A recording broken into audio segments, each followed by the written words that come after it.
এখানে একজনও নেই, তাই তো? ঠিক আছে, একজনের কাছে পৌঁছায়নি। ঠিক আছে, আচ্ছা, একজনের কাছে পৌঁছেছে। ঠিক আছে, একজনের কাছে পৌঁছলেই হবে। আমি যদিও বেশ কয়েকজনের কাছে পাঠিয়েছিলাম, মানে যারা কোড শেয়ার করেছিল, মাঝপথে কোথাও না কোথাও আটকে গেছে, সেখানে সেই জন্য হয়তো পৌঁছায়নি। দুজনের কাছে পৌঁছেছিল।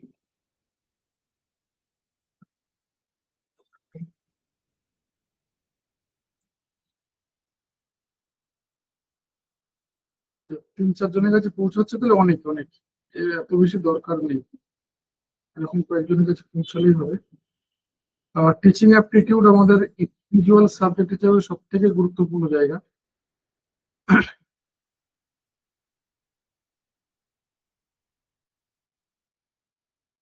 ম্যাডাম জয়েন করে গেলে আমরা স্টার্ট করে দেবো, একটু ওয়েট করে যাই। আমি আজকের ক্লাসে জানিয়ে দেবো, মানে বিগত কোনো ক্লাসের মিস করে গেছো, সেটা আমি আজকের ক্লাসে জানিয়ে দেবো যে কিভাবে পাবে। ঠিক আছে, আজকের ক্লাসের শেষে আমি জানিয়ে দেবো যে বিগত কোনো ক্লাসের ক্লাস মানে পিডিএফ নোটস বা রেকর্ডিং মিস করে গেছো, সেটা কিভাবে পাবে আমি আজকের ক্লাসে জানিয়ে দেবো। ছটা বাজে, 6টা 1 হয়ে গেছে, ম্যাডাম জয়েন করে গেছেন। একটু ক্লাসটা মন দিয়ে করো। টিচিং অ্যাপটিটিউড আবারও বলছি ইন্ডিভিজুয়াল সাবজেক্ট হিসেবে সব থেকে গুরুত্বপূর্ণ, কারণ তোমাদের পুরো 100-র মধ্যে 30 নম্বর শুধু এখান থেকেই রয়েছে। তো একটু ক্লাসটা মন দিয়ে করো। কমেন্ট বক্স খোলা থাকছে, মাইক্রোফোন বন্ধ থাকছে, অর্থাৎ তোমাদের যদি কোনো কোশ্চেন থাকে তবে কমেন্ট বক্সে কমেন্ট করো। আদারওয়াইজ ক্লাসটা মন দিয়ে শোনো, দেখো। ডেফিনেটলি তুমি 1.5 ঘন্টা পর একটা মোটামুটি ধারণা বা আইডিয়া তৈরি হবে এই সাবজেক্টের উপর। অনেকের কাছে এই সাবজেক্টটা প্রায় নতুন বলতে পারো। গুড ইভিনিং ম্যাডাম, ওয়েলকাম ক্লাসে। দেখুন, আপনি শেয়ার করতে পারবেন বা আনমিউট করতে পারবেন।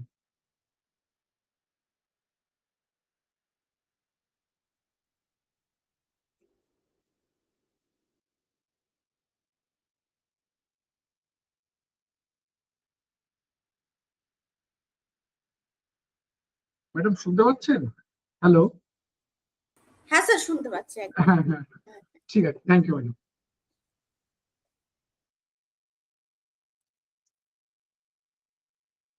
Hello students, welcome to our class. আজকের ক্লাসে তোমাদের অনেক অনেক স্বাগত।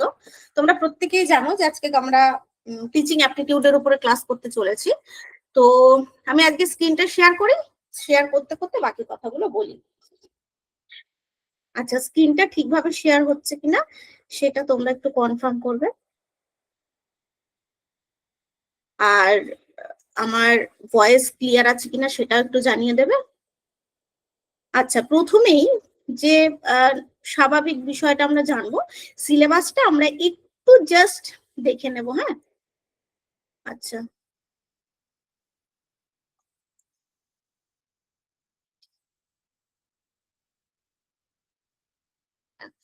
সিলেবাসটা একটু দেখে নেবো, দাঁড়াও।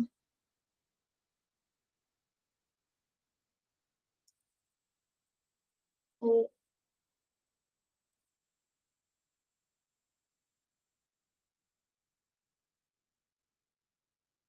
হুম,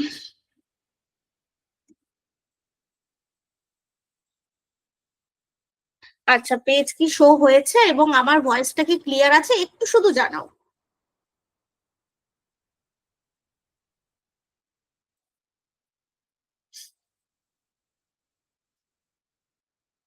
আচ্ছা, আমি একটু দেখে নিচ্ছি। হয়তো তোমরা কমেন্ট সেকশনে কমেন্ট করছো। Yes, thank you so much. চলো তাহলে এবার যে কথাগুলো আমি বলছি, প্রথমে সিলেবাস বলতে টিচিং অ্যাপটিটিউডের উপরে কি কি রয়েছে একটু বেসিক ভাবে দেখে নেব। প্রথমে দেখব টিচিং নেচার। আচ্ছা, প্রথমে টিচিং নেচার। টিচিং কি, তাই তো? হোয়াট ইজ টিচিং এবং লার্নিং, এই দুটো জায়গা আমরা প্রত্যেকেই জানি যে টিচিং হচ্ছে যিনি শিক্ষা দান করেন, আর লার্নিং হচ্ছে যিনি শিক্ষা গ্রহণ করেন। এই দুটো নিয়ে কোনো কনফিউশন নেই। আচ্ছা, এখানে আমি আরেকটা কথা বলি। একদম আগে, একদম আগে বলতে মোটামুটি ধরো 15-20 বছর আগের কথাও যদি আমরা বলি, তখনও কি হতো, একটা লেকচার মেথডে পড়ানো হতো, এবং আমরা তখন শুধু জানি যে দাতা আর গ্রহীতা, মানে জাস্ট টিচার এবং স্টুডেন্টের রিলেশনটা হবে, শিক্ষক শিক্ষা দান করবেন এবং স্টুডেন্ট সেটা গ্রহণ করবেন। এবং আমরা ওইখান থেকে মানে ওই কনসেপ্টটাই জানি যে টিচার হচ্ছে শুধুমাত্র শিক্ষা দান করবেন, সেটা হচ্ছে টিচিং, শিক্ষা দান করবেন টিচিং, এবং শিক্ষা গ্রহণ যারা করবেন তারা হচ্ছে শিক্ষণ বা লার্নার, তাই তো? কিন্তু এখানে একটা প্রশ্ন আছে যে শুধু শিক্ষা দান করা বা শিক্ষা প্রদান করা সেটাই কি অ্যাকচুয়াল টিচিং? সেটাকে কি আমি টিচিং বলবো? বা সবকিছু ছেড়ে দাও, সমস্ত কিছু ছেড়ে দাও, যদি নর্মালি আমি তোমাদের প্রশ্ন করি যে টিচিং কি, তোমরা এতদিন ধরে তো পড়েছো টিচিং কি, টিচিং কি, বা এই টিচিংটা কেন পড়ছি আজকে, কেন পড়ছি আজকে, কেন সিলেবাসে রয়েছে, কেন পড়বো, টিচিং এর জায়গা থেকে আমি কি শিখবো? দেখো এখানে শুধুমাত্র আমি একটা বাক্য প্রয়োগ করব, টিচিং শুধুমাত্র আমরা যেটা জানি যে শিক্ষা দান করা, সেটাই টিচিং নয়, সেটাই শুধুমাত্র শিখন নয়। তাহলে শিখন কি? শিক্ষা প্রদানকারী হিসাবে ঠিক আছে, তার সঙ্গে সঙ্গে যিনি শিক্ষার্থীদের বিষয় সম্পর্কে ভাবান, চিন্তাশীল করে তোলেন, যেটা কিন্তু আমাদের সিলেবাস ইনক্লুডেড। লেভেল লেভেল আছে না, ফেজ আছে, লেভেল আছে, যেগুলো আমি আজকে একটু একটু করে আলোচনা করব, ঠিক আছে? তো আমি খুব স্বাভাবিকভাবে বলছি শুধুমাত্র শিক্ষা প্রদান করাই কিন্তু টিচিং নয়। যিনি শিক্ষার্থীদের ভাবতে শেখান, চিন্তা করতে শেখান, সমস্যার সমাধান করতে শেখান, শিক্ষণীয় বিষয়টা বাস্তব জীবনে প্রয়োগ করতে শেখান, বিষয়টাকে অ্যানালাইসিস করতে শেখান, বিষয়টাকে সিনথেসিস মানে সামগ্রিকভাবে আর কি ভাবতে শেখান, তিনি টিচিং মানে তাকে আমরা যথার্থ হিসাবে শিখন বা সেটাকে আমরা প্রকৃতপক্ষে শিখন বলতে পারি, বা সেটাই আমাদের শিক্ষণীয় বিষয় টিচিং। এবং তার প্রকৃতি কি হবে, তার প্রকৃতিগুলো কি কি করলে সেটা সেই পর্যায়ের হবে টিচিং। একটা জিনিস আর একটা জিনিস ভাবো, আজকে এই ক্লাসটা আমি একরকম ভাবে উপস্থাপন করছি, এবার এই সেম টপিক, সেম বিষয়, সেম জিনিস আর একজন টিচার অন্যরকম ভাবে পড়াবেন, এটা তো স্বাভাবিক। এবার কারোর কারোর হয়তো সেটা বেশি ভালো লাগবে, কারোর কারোর এটা বেশি ভালো লাগবে, সেটা আলাদা। কিন্তু কেন এই জিনিসটা হয়, এই জিনিসটা কেন হয়? তোমরা আজকে যে কজন রয়েছো লাইভে, তোমরা যখন ক্লাসে টিচিং করেছো, প্রত্যেকেই প্রশিক্ষণ প্রাপ্ত, প্রত্যেকেই টিচিং করেছো, মাইক্রো ম্যাক্রো সব করেছো, তো এক একজনের টিচিং এক এক রকম। কেন? এই নেচারের সঙ্গে কিন্তু খুব সম্পর্কিত, এবং লেভেলের সঙ্গে সম্পর্কিত, ফেজের সঙ্গে সম্পর্কিত এই জায়গাগুলো, এবং সবার থেকে যেটা সেরা হচ্ছে সেই পর্যায়ে হচ্ছে সেটাই বা কোন জায়গাতে ডিফারেন্স, এই জায়গাগুলো দেখবো। আচ্ছা, ক্যারেক্টারিস্টিক্স, তাহলে একজন টিচারের ক্যারেক্টার বা টিচিং এর ক্যারেক্টার কিরকম হতে হবে সেটা দেখবো। তার উদ্দেশ্য কি, আমি আবার বলছি আজকে আমাদের সিলেবাসে এগুলো দিয়েছে এবং এগুলো আমরা পড়তে এসেছি, এবার স্বাভাবিক কথা বেসিক ভাবে জিজ্ঞেস করলে সবাই বলতে পারবে যে টিচিং কি এবং এর উদ্দেশ্য কি, একটা দুটো সবাই পারবে আমার বিশ্বাস। কিন্তু আমরা জীবনে কিভাবে সেগুলো প্রয়োগ করব, শ্রেণী কক্ষে কিভাবে সেগুলো প্রয়োগ করব, বেসিক রিকোয়ারমেন্টস কিছু, তার কিছু মৌলিক পন্থা রয়েছে, সেগুলো আমরা দেখব। এবং লার্নার ক্যারেক্টার, দেখো এখানে যদি আমি একটু থিওরি ঢোকাই, থিওরিটা একটু বলি, প্রত্যেকেই থর্নডাইকের সঙ্গে পরিচিত। ওখানে একটা জিনিস খুব ভালো করে যদি আমরা দেখি, ওখানে বলা হয়েছে যে একটা শিক্ষার্থী যখন শিক্ষা গ্রহণ করে, কারণ এখানে দেখো আমার আলোচনার বিষয় হচ্ছে লার্নার্স ক্যারেক্টার, তাহলে তার ক্যারেক্টারটা আমাকে বুঝতে হবে। আচ্ছা আচ্ছা, এবার তার সঙ্গে কি, তার মানসিক দিকটা দেখতে হবে। শুধু মানসিক দিকটা দেখলেই হয়ে যাবে ম্যাডাম? না, তার শারীরিক দিকটাও দেখতে হবে, মেন্টাল এবং ফিজিক্যাল। এটা আমার কথা নয়, এটা সিলেবাস ইনক্লুডেড থিওরিক্যাল কথা। তার মেন্টাল এবং ফিজিক্যাল উভয় দিকটা দেখে তারপরে তার মতন করে আমাকে টিচিং করতে হবে। আমি আমার মতন করে করাবো না, আমি কাদের মতন করে করাবো, আমি শিক্ষার্থীদের মতন করে করাবো। এটা এটা একটা পেডাগজিক্যাল, এটা একটা খুব ভাইটাল কথা। যদি প্রয়োজন পড়ে যে আমি, আচ্ছা আর একটা কথা, আর একটু ভাবো, ধরো একজন টিচার শ্রেণীকক্ষে একদম ফুল 14 মিনিটস ফুল এনার্জির সঙ্গে একটুও ফাঁকি না দিয়ে ভীষণ সুন্দরভাবে পড়াচ্ছে, হয়তো এগুলো হয়তো আমাদের ক্লাসেও হয়েছে, কিন্তু তার টিচিং যে স্টাইল, বা আমি বলতে পারি তার শৈল্পিক বা টিচিং এর শিখন যে শৈলী, সেটা পারফেক্ট না হওয়ার জন্য শিক্ষার্থীরা সঠিকভাবে বুঝতে পারছে না। বোঝা গেল? মানে ধরো শ্রেণীকক্ষে যদি 50 জন থাকে, 30 জনই অ্যাবসেন্ট মাইন্ড, মোটামুটি নিতে পারছে না। আচ্ছা, কিন্তু 20 জন আবার বুঝতে পারছে। আর একজন টিচার সে কি করছে জানো, সে মাত্র 20 থেকে 30 মিনিট ক্লাসে পড়ান, বাকি টাইম গল্প করে। এবার গল্প মানে সেই ইচি বিচি গল্প নয়, প্রসঙ্গ রিলেটেড গল্প করে, কিন্তু ওই 50 জনের 49 জন বা 48 জন শিক্ষার্থী বুঝতে পারে। মানে মেইন কথা বোধগম্য হয় বিষয়টা, যেটা কিনা আমাদের সিলেবাস ইনক্লুডেড আন্ডারস্ট্যান্ডিং লেভেল। এগুলোর সঙ্গে তোমরা একটু একটু পরিচিত আমি জানি, তাই আমি ওই টার্মগুলো ইউজ করছি। আচ্ছা, তাহলে এই জিনিসটা কেন হয়, এই জিনিসটা কেন হয়, এইখানেও কিন্তু লার্নার্স ক্যারেক্টারের সঙ্গেও কিন্তু একটু ইনক্লুডেড রয়েছে। কারণ তিনি শিক্ষার্থীদেরকে বুঝে, তার সাইকোলজিটা বুঝে, তার অ্যাবিলিটিটা বুঝে, তার যে লেভেল সেটা বুঝে, সমস্তটা বুঝে কিন্তু তিনি শ্রেণীকক্ষ পরিচালনা করেন। আচ্ছা ঠিক আছে, ফ্যাক্টরস অ্যাফেক্টিং টিচিং, কিছু ফ্যাক্ট রয়েছে যেগুলো কিনা শিক্ষা ক্ষেত্রে কি প্রভাব পড়ছে সেগুলো আমরা দেখব। মেথডস তো প্রচুর রয়েছে, একদম আগে যেটা ছিল শুধুমাত্র শিক্ষা দান করবে এবং শিক্ষার্থীরা শিক্ষা গ্রহণ করবে, লেকচার মেথড ছিল কিনা, লেকচার মেথড ওটাকেই মোটামুটি ওটাই চলছিল আর কি।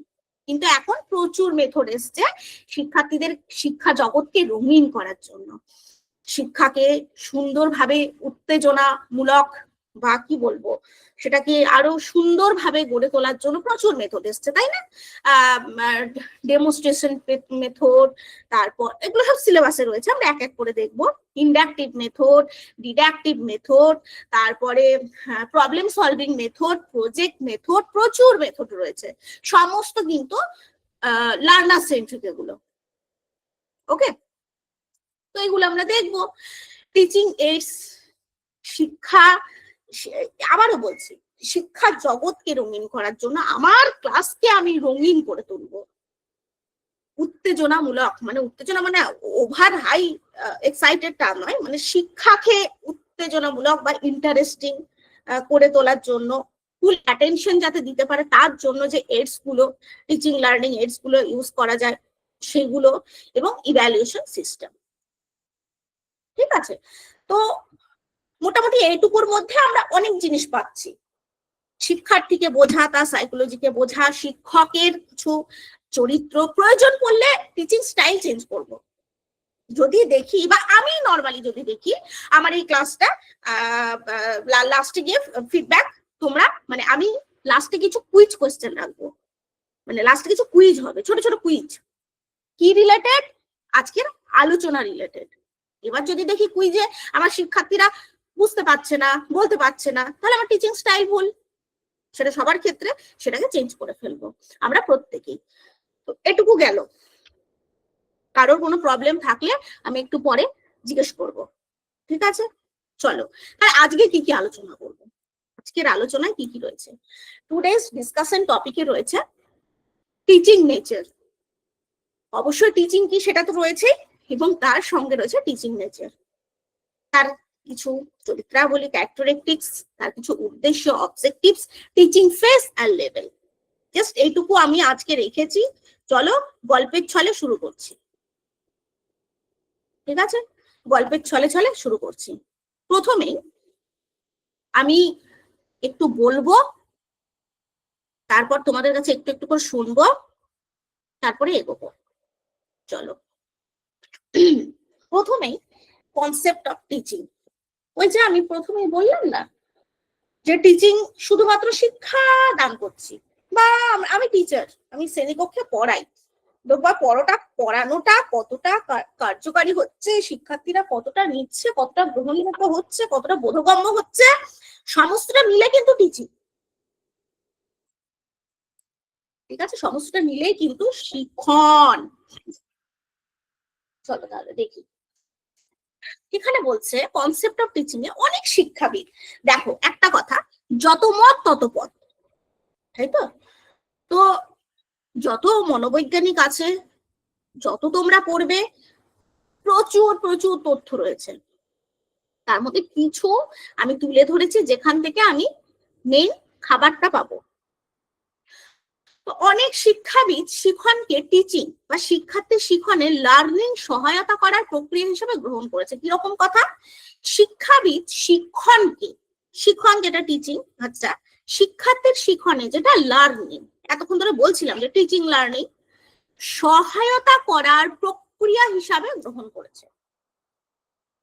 তাহলে শিক্ষণ কি? শিক্ষণে সহায়তা করার প্রক্রিয়া, অর্থাৎ শিক্ষার্থীদের সামনে কিছু জ্ঞান সামগ্রী উপস্থাপন করলে যে সক্রিয় হয়ে উঠবে এবং জ্ঞান লাভ করবে। কিন্তু শুধুমাত্র জ্ঞান বিতরণ করা বা জ্ঞানের সামগ্রী উপস্থাপন করাই শিক্ষণ নয়। এবার একটা জিনিস আবার একটু ভাবো, কষ্ট করে একটু ভাবতে হবে, কষ্ট করে। এই যে এই পেজটা আমি তোমাদের সামনে নিয়ে এসেছি, হাজির করেছি কষ্ট করে, ঠিক আছে, তোমরা কষ্ট করে ভাবো, তা আমি এই পেজটা এখন ঝরঝর করে পড়িয়ে গেলাম, পড়ে পরের স্লাইডে চলে গেলাম, এটাই কি টিচিং? এটাই টিচিং কি? জ্ঞান দান করবে, জ্ঞান গ্রহণ করবে, এটাই টিচিং? একদমই নয়, একদম নয়। তাহলে তার সঙ্গে কি, পরের কথাটা আমি যেটা বলছি, বিভিন্ন কৌশলে, বিভিন্ন কৌশলে শিক্ষার্থীদের শিক্ষণে সহায়তা করাই হলো শিক্ষণ।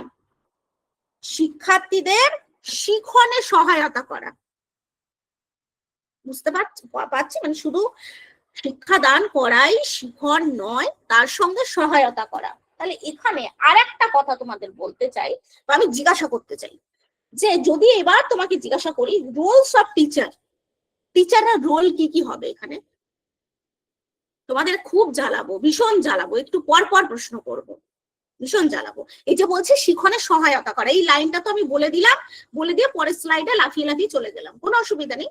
কিন্তু এখান থেকেও বা এখানে অনেক গভীর ভাবে ভাবার আছে, ডিপ থটলি যদি তুমি ভেবে দেখো, রোলস অফ টিচার, এই জায়গা থেকেই কিন্তু আমি আলোচনা করতে পারি রোলস অফ টিচার। একজন টিচারের রোল কি হবে তাহলে?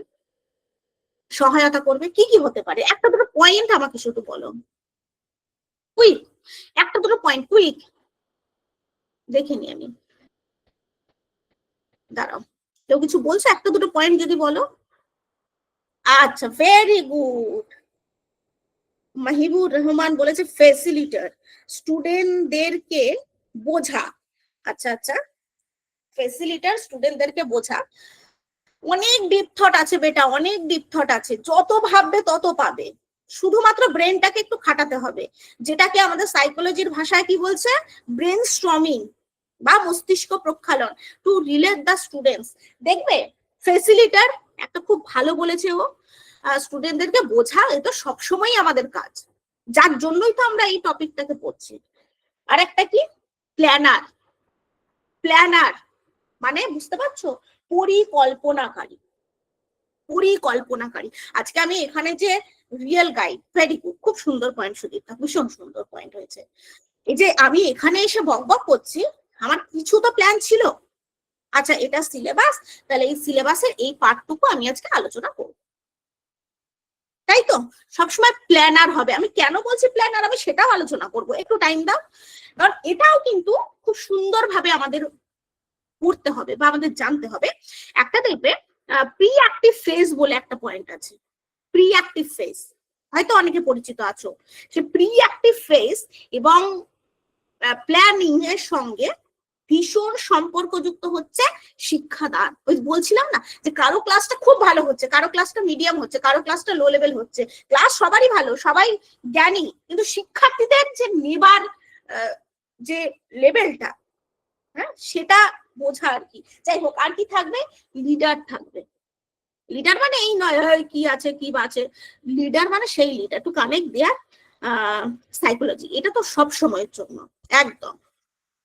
আচ্ছা, কাউন্সিলর, একজন টিচার কাউন্সিলর হবে, এটা নিয়ে আমি একটু পরে আলোচনা করব, আমি জাস্ট পয়েন্ট গুলো বলছি। কাউন্সিলর হবে, বোঝা গেল। আর কো ক্রিয়েটর হবে, সহ নির্মাতা হবে, বুঝতে পারছো? সহ নির্মাতা, কো ক্রিয়েটর। প্রত্যেকটা পয়েন্ট মনে রাখবে, এমসিকিউ এর জন্য প্রত্যেকটা পয়েন্ট ইম্পর্টেন্ট। এবার এই কো ক্রিয়েটর কথাটা কিন্তু ন্যাশনাল কারিকুলাম যে ফ্রেমওয়ার্ক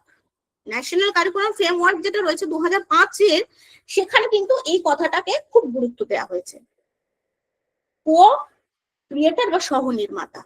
ঠিক আছে, আচ্ছা চলো আবার আমরা একটু যাই ডিটেলসে। সরি,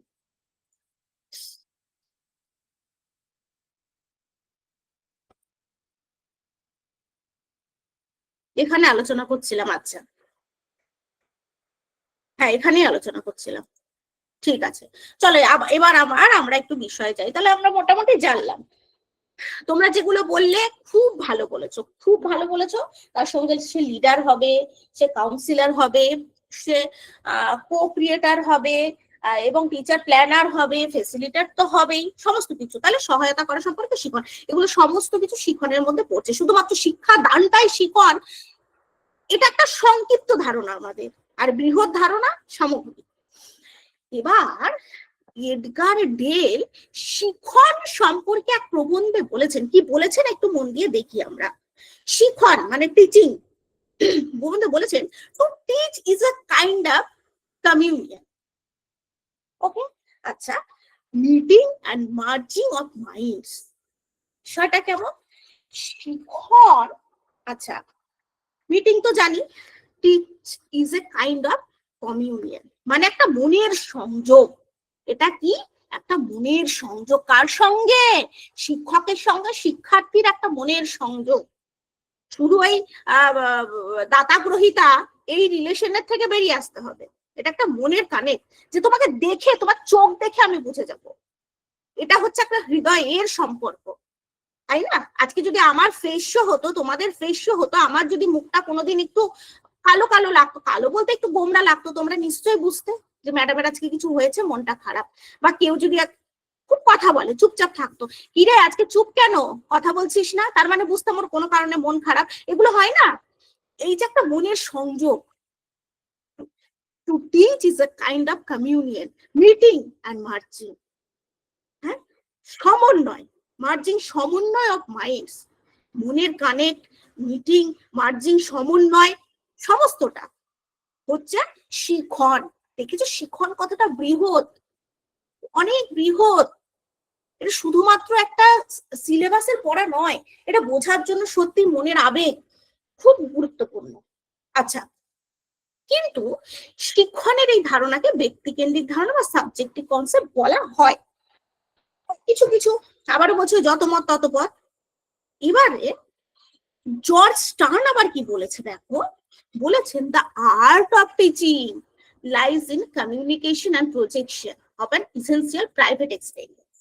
শিখন হচ্ছে একটা আর্ট, তাহলে টিচিং ইজ এন আর্ট। কেন বলছি?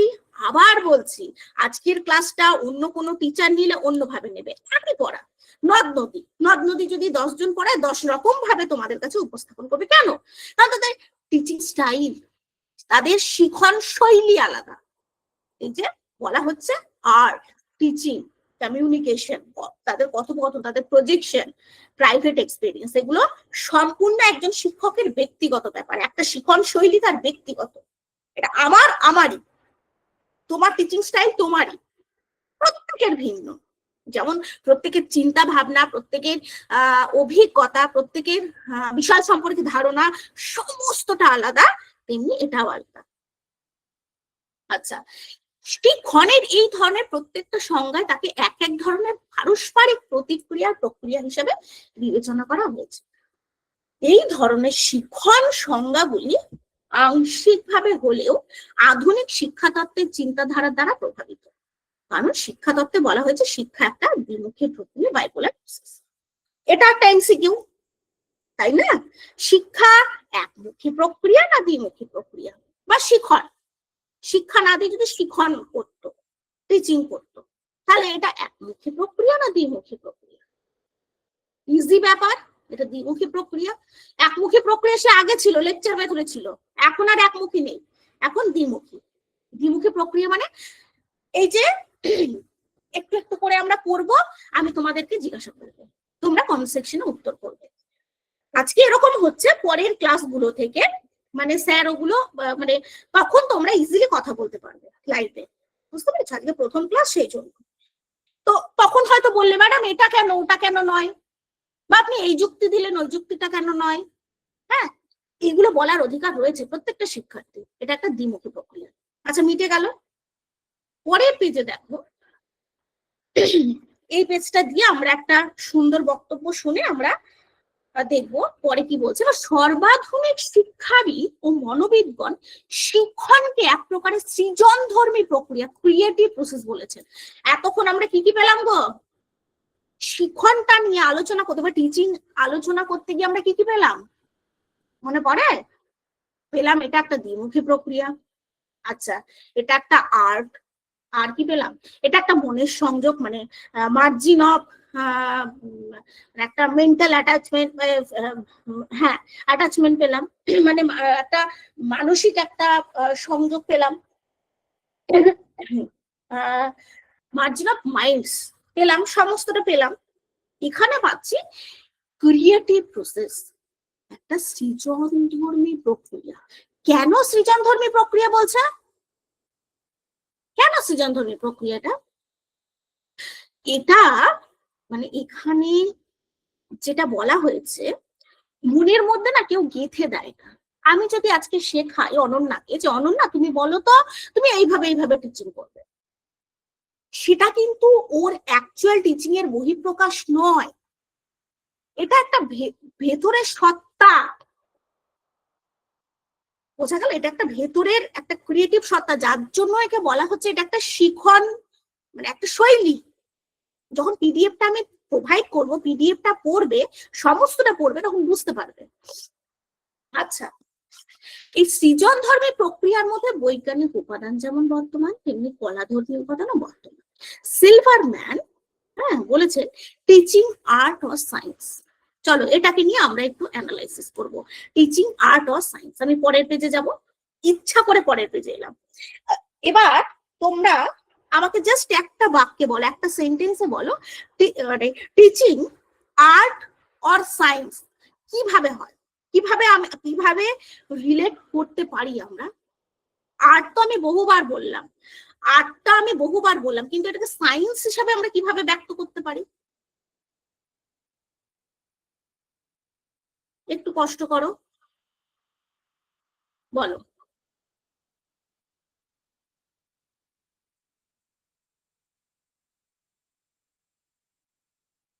বলো বলো, একটু কষ্ট করো, একটু কষ্ট করে একটু চিন্তা ভাবনা করে বলো। একটু ভাবতে হবে বেটা। সব সময় যদি বলি না যে নোটস পড়ে নেব, নোটস পড়লে হয়ে যাবে, এভাবে হয় না। আমি তোমরা ভাবো, জাস্ট একটা বাক্য আমাকে কষ্ট করে বলো। এবার সবসময় এটা একটা অ্যাক্টিভ প্রসেস, অবশ্যই অ্যাক্টিভ প্রসেস। খুব সুন্দর হয়েছে। আরো একটু ডিপে ভাবো, আরো একটু ডিপে ভাবো। ভাবতে খুব কষ্ট আমাদের, নাকি? ভাবতে ভীষণ কষ্ট। একটু ভাবতে বলছি এই জন্য, না ভাবলে বিষয় প্রতি আকর্ষণ বোধ করবে কি করে? না ভাবলে বিষয়ের প্রতি আকর্ষণ বোধ হবে কি করে? আমি যদি একতরফা পড়িয়ে যাচ্ছি, নোট শেয়ার করে দিচ্ছি, সেটা ভালো লাগবে? আকর্ষণ বোধ হবে? হবে না। তো একটু কষ্ট করে একটা বাক্যেই লিখুন, কি আছে যে এই যে শিখন, এটাকে বিজ্ঞান এবং আর একটা কি আর্ট, সায়েন্স অর আর্ট কেন বলা হচ্ছে? Included experimentation. রাইটার মোটামুটি খুব ভালো বলছে, অনন্যাও বলেছে, বাকিদের কিছু মাথায় আসছে না, হয়তো ভুলে গেছে।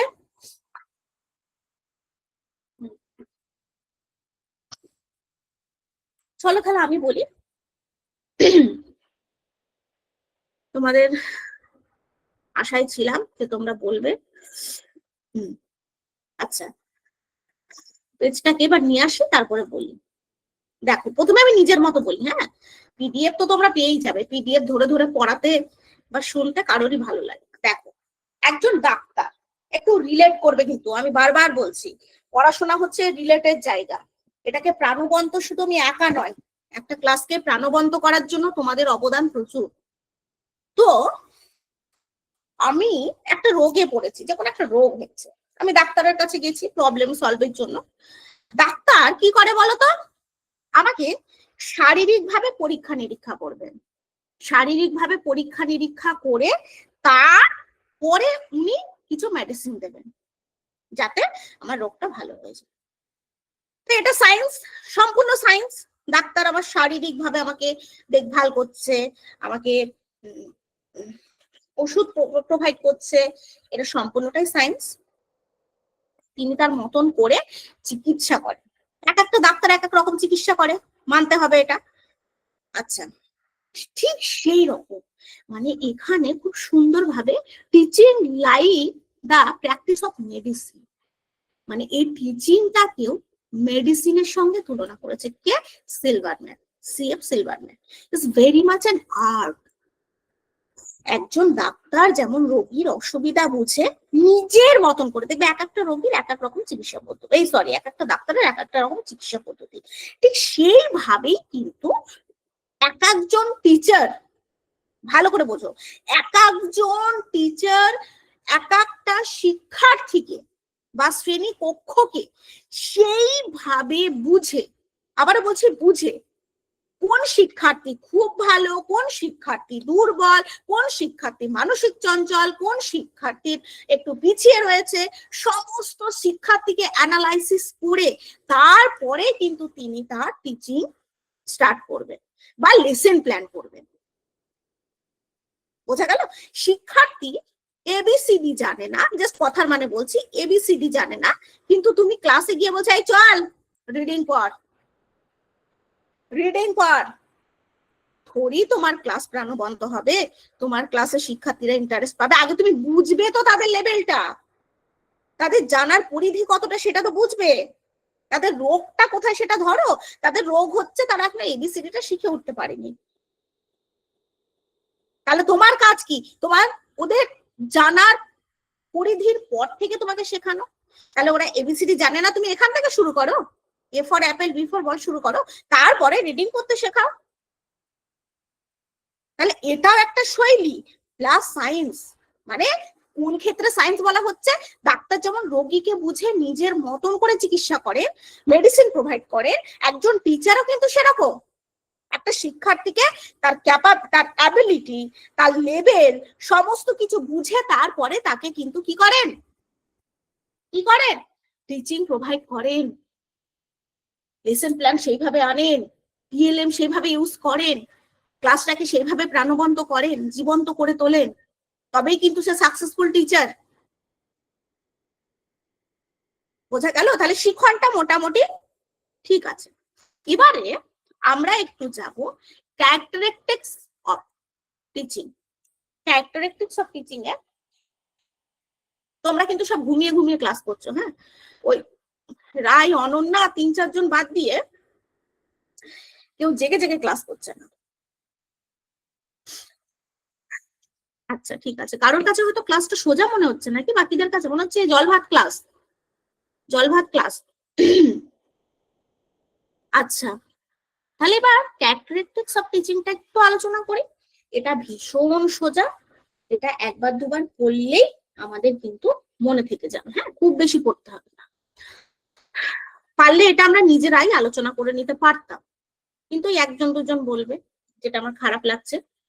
প্রথমেই পারপাসফুল অ্যাক্টিভিটি। আচ্ছা, আবারও বলি, নোটস কিন্তু বোথ ল্যাঙ্গুয়েজে আছে, আমি জাস্ট এটাতে বলছি, বিষয় সম্পর্কে স্বচ্ছ ধারণা দিচ্ছি, তোমরা পড়বে, তারপরে প্রবলেম হলে জিজ্ঞেস করবে, প্রবলেম হলে তো পরে লাইভ ক্লাস আছে। পারপাসফুল অ্যাক্টিভিটি, এখানে কি বলছে? শিক্ষণ একটা উদ্দেশ্য নির্ভর প্রক্রিয়া, সব সময়ের জন্য মনে রাখবে, শুধু ক্যারেক্টারিস্টিক্স অফ টিচিং এর জন্য নয়, শিখনের ক্ষেত্রে সব সময় ব্রেনে সেভ করে রাখো, শিখন কিন্তু একটা উদ্দেশ্য নির্ভর প্রক্রিয়া। উদ্দেশ্য ছাড়া না আমরা শ্রেণীকক্ষে যাব, না আমরা লেসন প্ল্যান বানাবো, না আমরা টিচিং করব, এবং কেন সেই বিষয়টা শিক্ষার্থীরা পড়ছে সেটাও ক্লিয়ার করব। ওকে, এই জায়গাগুলো একদম খোলসা পরিষ্কার থাকবে, এখানে কোনো জড়তা থাকবে না। শিক্ষক ও শিক্ষার্থীর মধ্যে শিখন কার্যক্রমের মূল লক্ষ্য হলো শিক্ষার্থীর আচরণে ইতিবাচক পরিবর্তন আনা। শিখন কেন দরকার? শিক্ষণ না হলে কি হবে ম্যাডাম? চাকরি পাবো না, নাকি? সেটা তো রইলো একটা ডিগ্রিগত দিক, তাছাড়াও একটা ইতিবাচক আচরণ আনা, একটা মোরালিটি আনা। এবার কি বলবে, মোরালিটি আমাদের মধ্যে কি নেই? আছে, সবার মধ্যে আছে, কিন্তু সেই প্রক্রিয়াকে সক্রিয় করা এটা একমাত্র টিচারই পারে। বোঝা গেল? যে প্রক্রিয়া, ইতিবাচক যে প্রক্রিয়া বা উচিত অনুচিত, ন্যায় অন্যায়, আমার কি করণীয় কি করণীয় নয়, এই যে যে প্রক্রিয়া, এটা সক্রিয়করণ কে করে? একমাত্র কিন্তু এই টিচিং, এবং প্রপারলি টিচিং, প্রপার টিচার। ঠিক আছে, 2A প্রসেস, এটা আমরা দেখে নিয়েছি। আর এগুলো কিন্তু এমসিকিউ এর জন্য এক একটা গুরুত্বপূর্ণ বার্তা, এমসিকিউ এর জন্য কিন্তু এক একটা গুরুত্বপূর্ণ বার্তা। 2A প্রসেস, শিক্ষণ শুধুমাত্র শিক্ষকের একতরফা কার্য নয়, শিক্ষক ও শিক্ষার্থীদের মধ্যে পারস্পরিক ক্রিয়া ও যোগাযোগের ক্রিয়া।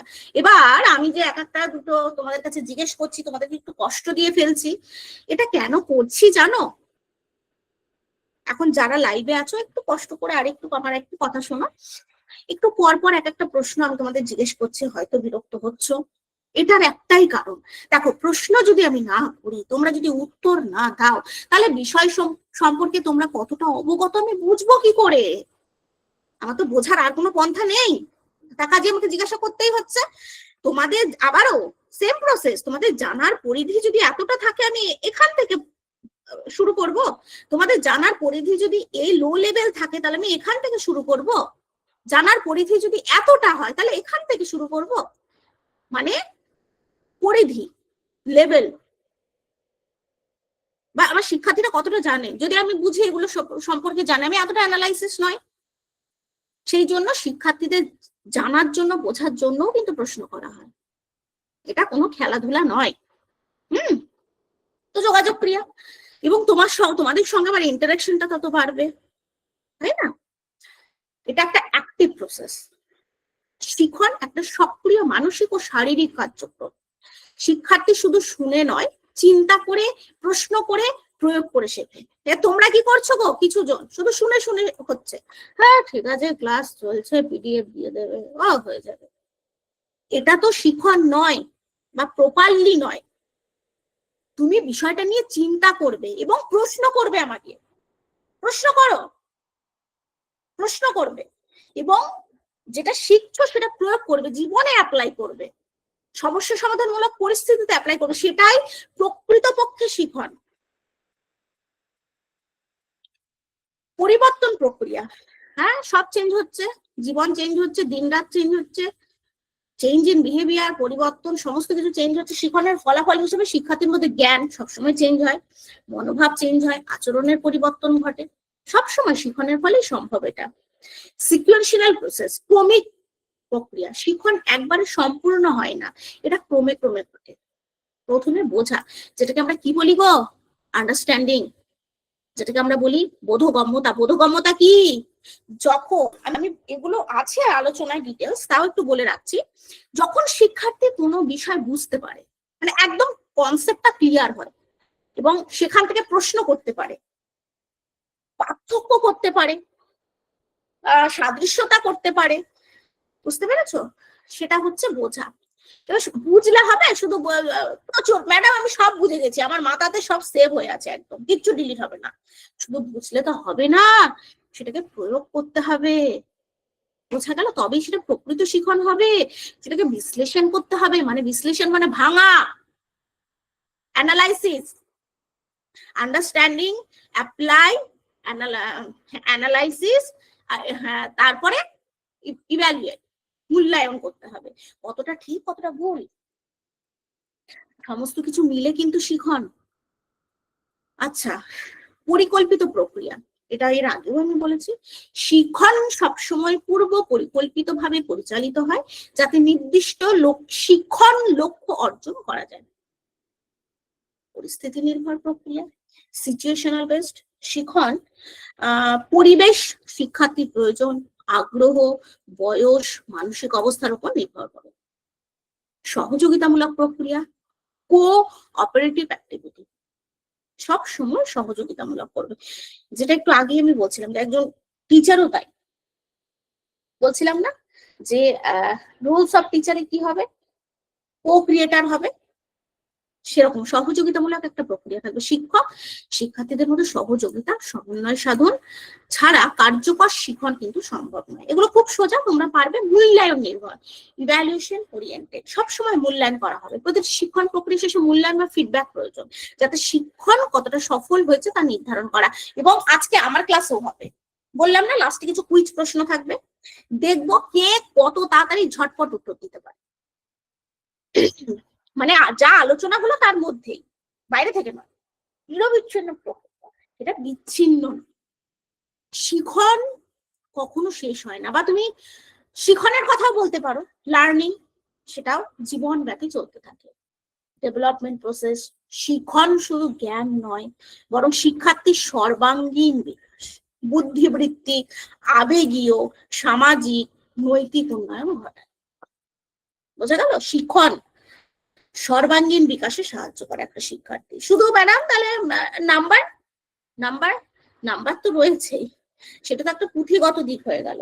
এছাড়াও সর্বাঙ্গীন বিকাশ মানে একটা শিক্ষার্থীর সর্বাঙ্গীন বিকাশ মানে কি কি বোঝায়? শারীরিক, মানসিক, নৈতিক, সামাজিক, প্রাক্ষবিক, দৈহিক, সাংস্কৃতিক, সমস্ত কিছু বোঝায়। শিখনের মাধ্যমে এটা সম্ভব।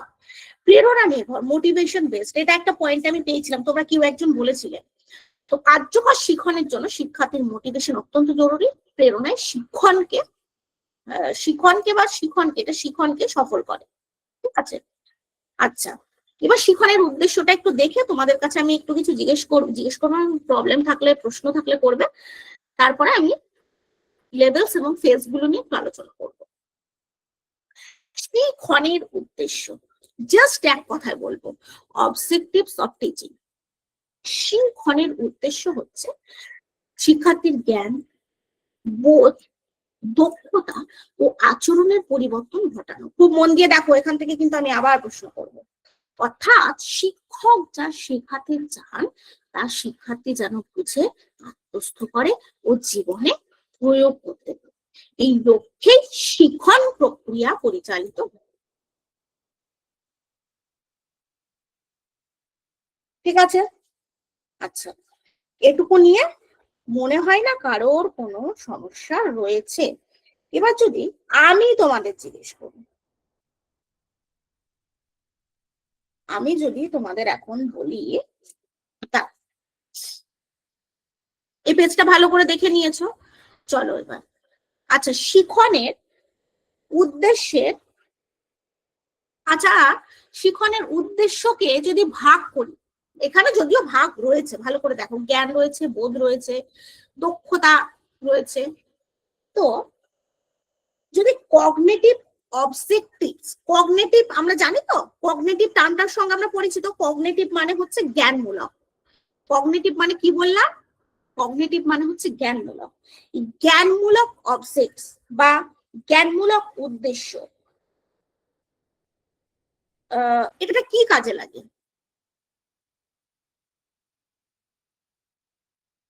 বা জ্ঞানমূলক উদ্দেশ্যের একটা এক্সাম্পল সব থেকে ভালো।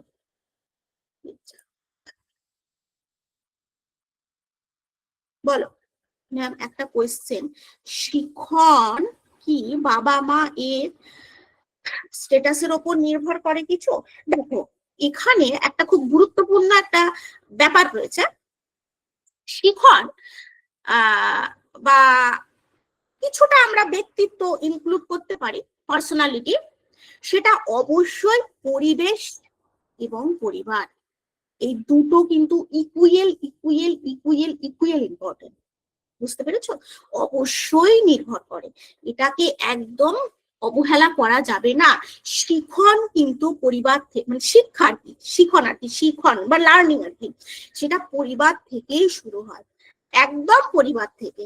স্কুলে টিচার ভীষণ ভালো পড়াচ্ছেন, একদম তার দিক থেকে সে নিখুঁত, কিন্তু বাড়িতে যদি প্রপার শিক্ষাটুকু আমরা প্রোভাইড না করতে পারি, যেমন কার সাথে কি আচরণ করতে হয়, কার সাথে কিভাবে কথা বলতে হয়, একটা পুরো জীবনের যে একটা নৈতিকতা, পুরো জীবনে ফুল লাইফের যে একটা মোরালিটি, এই যে ফুল ব্যাপারটা, এটা কিন্তু তোমার 50% হলেও পরিবার থেকে আসে। ঠিক আছে Ananya? cognitive sense allows to understanding, reasoning, আচ্ছা, helps to logical analytical thinking। হ্যাঁ ঠিক আছে, খুব সুন্দর ভেবে বলেছো রায়, দারুণ বলেছো। এই রায়, অনন্যা আর বাকিরা কোথায়? ঘুমোচ্ছেন, বারবার বলছি, ঘুমোলে হবে না, জাগতে হবে। দেখো তোমাদের বারবার বলছি, তোমাদের পূর্ব অভিজ্ঞতা, পূর্ব জ্ঞান, পূর্ব দক্ষতা, পূর্ব সমস্ত কিছু জানার জন্য আমি বারবার প্রশ্ন করছি। আচ্ছা, also cognitive thinking, decision making help করে, ঠিক আছে। তবে এই কগনিটিভ থিঙ্কিং ঠিক বলেছো তুমি, দেখবে যখন আমরা আরেকটু যাব তখন দেখবে পার্থক্য পাবে।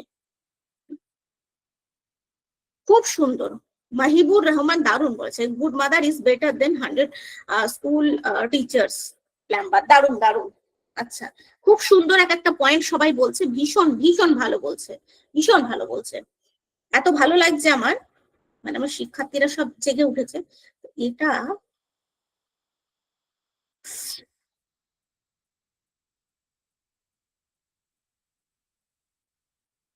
দাঁড়াও,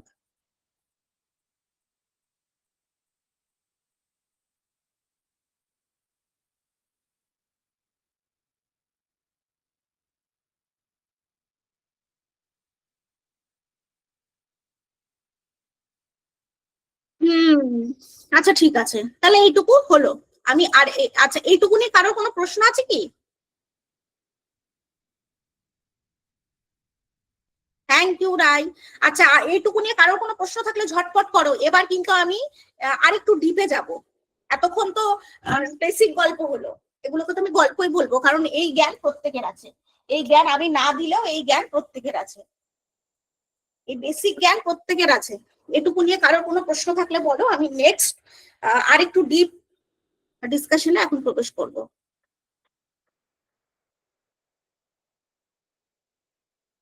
আমি আর একটা ডিপ ডিসকাশনে প্রবেশ করব, ক্যান্সেল করে দিই, আমি আর একটা পেজ শো করব। কারোর কোনো প্রবলেম থাকলে বলো। No, thank you. Teaching level আজকে এটাই রেখেছি।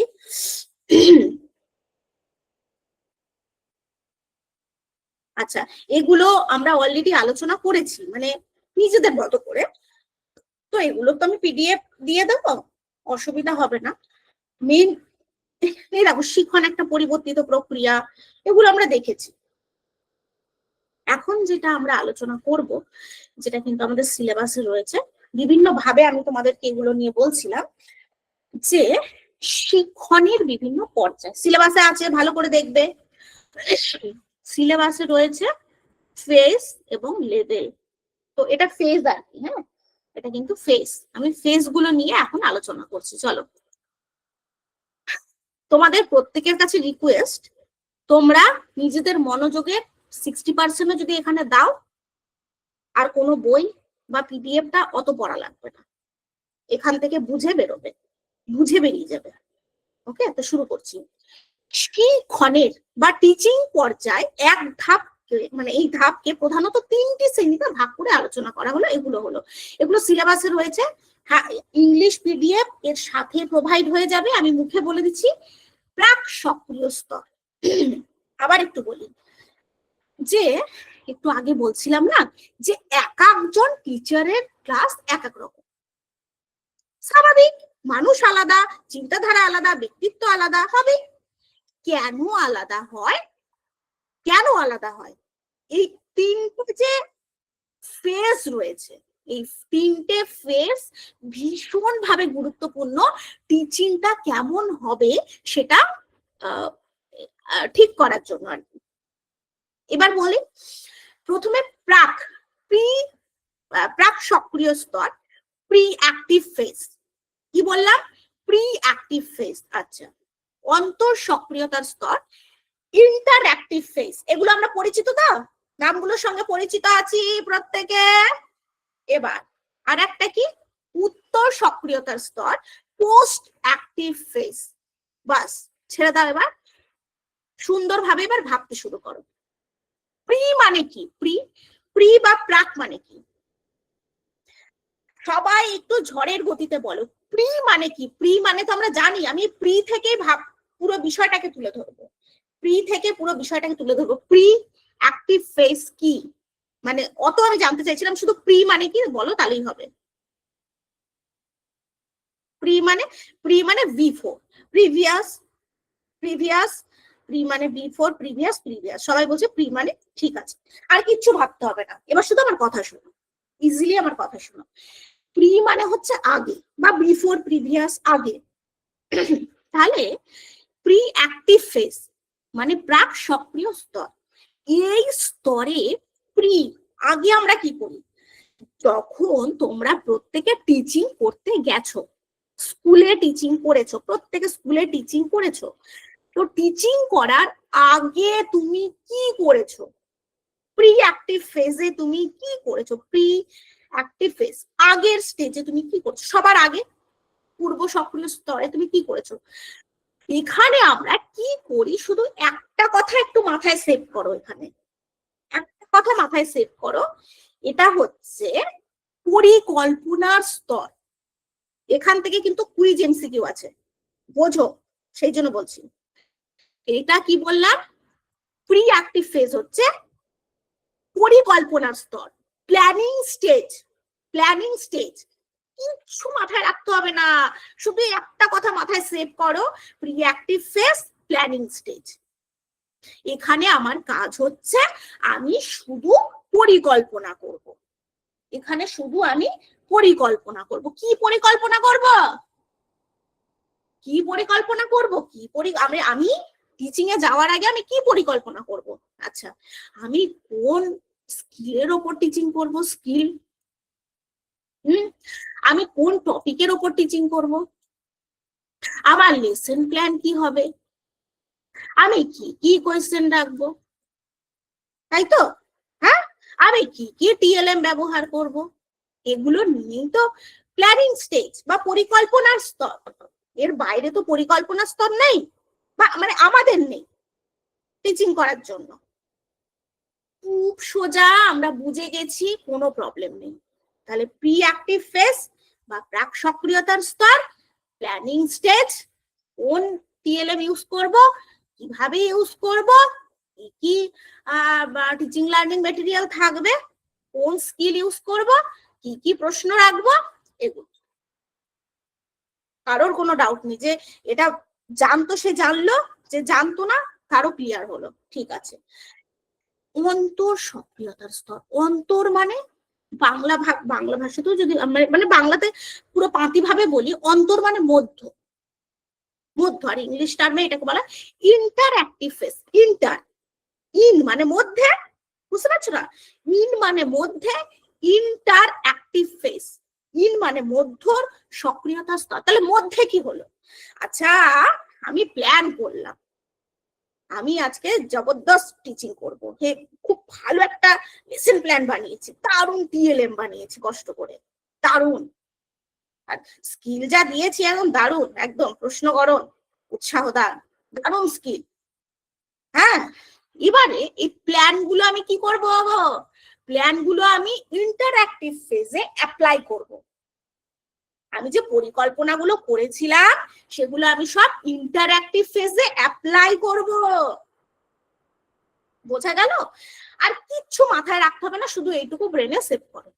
ইন্টারঅ্যাক্টিভ ফেজের কাজ হচ্ছে প্রাক সক্রিয়তা স্তরে আমি যে প্ল্যান করেছিলাম, সেই প্ল্যানগুলো বা পরিকল্পনা করেছিলাম, সেই পরিকল্পনাগুলো আমি অ্যাপ্লাই করব কোথায়? অন্তর সক্রিয়তা স্তরে বা ইন্টারঅ্যাক্টিভ ফেজে।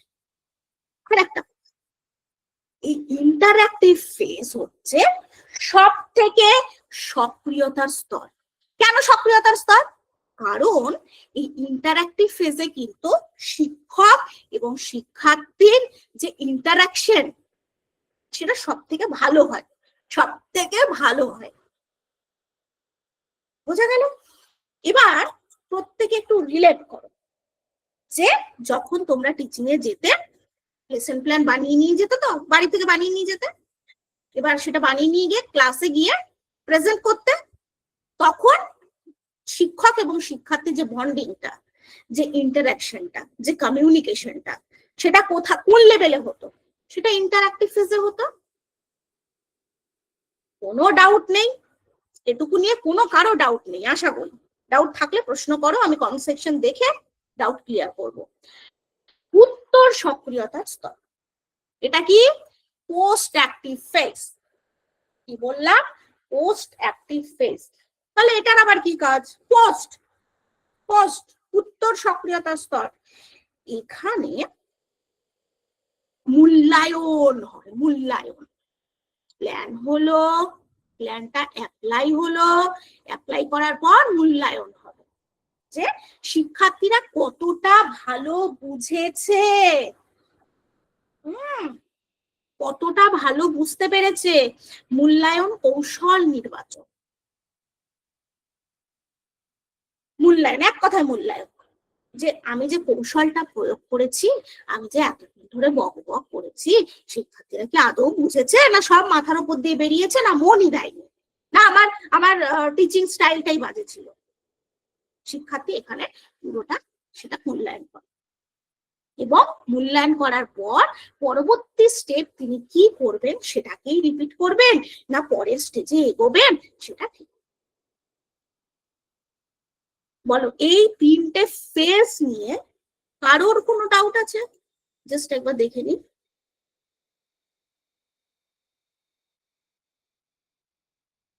Interactive means interacting with students. হ্যাঁ, অসুবিধা নেই, হতে পারে ইজিলি, ইজি ল্যাঙ্গুয়েজে নোটসটা দেব। ইজি ল্যাঙ্গুয়েজে আমি, আমার প্রত্যেকটা ক্লাস ইজি ল্যাঙ্গুয়েজে হয়, এবং ল্যাঙ্গুয়েজ গুলো ইজি ইজি হয়। এমনি তোমার বুঝতে কিছু প্রবলেম আছে বলো? হ্যাঁ, বোথ ল্যাঙ্গুয়েজে থাকবে, রাইট, কোনো প্রবলেম নেই। ল্যাঙ্গুয়েজ বোথ পাবে, পিডিএফ তো প্রোভাইড করা হবে, পিডিএফ তো পেয়ে যাবে, বুঝতে পেরে যাবে। এমনি প্রবলেম আছে কি? এনি কোয়েশ্চেন, প্রবলেম, সেটা জিজ্ঞেস করছি, মানে বুঝতে প্রবলেম? যতটুকু হলো, যতটুকু হয়েছে। আচ্ছা,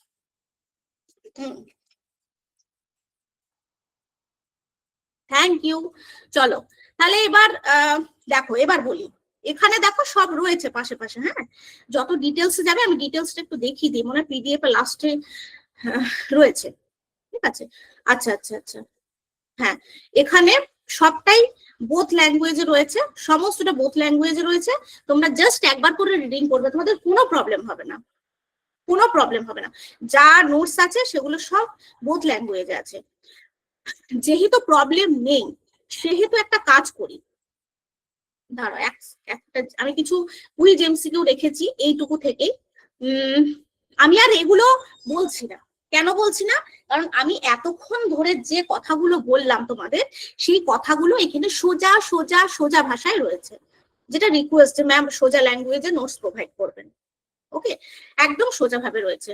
এখানে শিক্ষক মহাশয় মূলত যে কাজগুলো করেন, পাঠদানের বিষয় নির্বাচন করেন, বিষয়টিকে পরিপূর্ণভাবে সুসংগঠিত করেন, পাঠদানের নীতি পদ্ধতি স্থির করেন, শ্রেণীকক্ষের মূল্যায়ন কৌশল সুন্দরভাবে রয়েছে। একবার করে জাস্ট জাস্ট একটু কষ্ট করে একবার রিডিং করবে, দেখবে আমার কথাগুলো পুঁথিগতভাবে সহজভাবে রয়েছে, বুঝতে প্রবলেম হবে না। আচ্ছা, সক্রিয়তা শিক্ষার্থীকে ভালোভাবে উপলব্ধি করা, শিখনের সূচনা ঘটানো, প্রয়োজনীয় উদ্দীপক নির্বাচন করা। উদ্দীপক মানে যে বিষয়টা শিক্ষার্থীদেরকে উদ্দীপিত করবে। ঠিক আছে, শিক্ষার্থী থেকে ফিডব্যাক গ্রহণ করা, প্রাপ্ত ফিডব্যাকের উপর ভিত্তি করে শিখন কৌশলের মধ্যে পরিবর্তন নিয়ে আসা। আমি এই কথাটা অন্যভাবে বলেছি। পাঠদান সমাপ্তির পর পরবর্তী পর্যায়ে হলো উত্তর সক্রিয়তা। আচ্ছা, আমার কথাগুলো অন্যভাবে রয়েছে, ক্লিয়ার? তাহলে কিছু কুইজ এমসিকিউ আমি রাখলাম যে, এগুলো তো, হ্যাঁ চলো, আচ্ছা বোথ ল্যাঙ্গুয়েজে রয়েছে, তাহলে আমি এখান থেকেই বলি, তাহলে তোমাদের প্রবলেম হবে না। At what stage are subject selection and goal setting done? বলো, reactive, interactive, post-active, reaction phase. ঝটপট উত্তর দেবে, কারণ আমাদের আরো একটু আলোচনা কিন্তু এখনো বাকি আছে। জাস্ট তোমরা বুঝেছো কিনা একটু ওই যাচাই করে নেওয়া আর কি, পোস্ট-অ্যাক্টিভ ফেজের মতো। বলো, কুইক, রিঅ্যাক্টিভ, বাহ Sarbani, right, very good, Rakesh, তাই তো, রিয়া, রয়, ভেরি গুড। এই কজন এতক্ষণ ক্লাস করলো? রিম্পা একটু ভেবে উত্তর দিচ্ছে, প্রতীকও ভেরি গুড। এটাকে আমি বলছি কুইজ, যে যত আগে উত্তর দেবে। প্রি অ্যাক্টিভ ফেজ, বিকজ এখানে কোন স্টেজে subject selection and goal setting হচ্ছে, প্রি অ্যাক্টিভ ফেজ। আচ্ছা, next, when a teacher teaches in a classroom it happens, বল। খুব সোজা প্রশ্ন, কুইজ প্রশ্ন, সোজা প্রশ্ন, কুইক উত্তর দিতে হবে। কোয়েশ্চেন নাম্বার 2, কোয়েশ্চেন নাম্বার দেবে, হ্যাঁ, তাহলে আমার বুঝতে সুবিধা হবে। Interactive, option B interactive, question number দিলে আমার বুঝতে সুবিধা হবে। ভেরি গুড, ইন্টারঅ্যাক্টিভ, কারণ ক্লাসরুমের মধ্যে হচ্ছে, প্ল্যানিংটা পরিকল্পিত হচ্ছে। Feedback or response is provided, preactive, interactive, post active, reaction phase. এর থেকে সোজা কিছু হয়? বুঝে এর থেকে সোজা এমসিকিউ আর হয় না। Question number 3, post. আচ্ছা, ডি। আচ্ছা, এটা কেউ বলছে সি, কেউ বলছে ডি, তাই তো? হ্যাঁ সুদীপ্তা, বি হয় কি করে বোকা? আচ্ছা আচ্ছা, ফিডব্যাক কি বলেছিলাম, ফিডব্যাকটা কোন ফেজে হয়? যারা ডি বলছো তারা মন দিয়ে শুনছো না কেন? পোস্ট অ্যাক্টিভ ফেজ, শুনতে হবে না মন দিয়ে? এখন আমরা বড় হয়েছি, এখন কি আর বকে বকে পড়ানোর সময়? পোস্ট অ্যাক্টিভ ফেজ কি বলেছিলাম? উত্তর সক্রিয়তার স্তর বা পোস্ট অ্যাক্টিভ ফেজ। রিঅ্যাক্টিভে প্ল্যানিং, ইন্টারঅ্যাক্টিভে সেটা অ্যাপ্লাই এবং ইন্টারাকশন, মানে সুন্দরভাবে সক্রিয়তামূলক একটা শ্রেণীকক্ষ পরিচালনার জন্য যা যা দরকার যেভাবে হয়। Post active feedback, response, evaluation যা যা হয়ে থাকে, ইভ্যালুয়েট মূল্যায়ন করা, সমস্তটা পোস্ট অ্যাক্টিভ ফেজ। আচ্ছা, what stage does the teacher's lesson plan belong to? বল।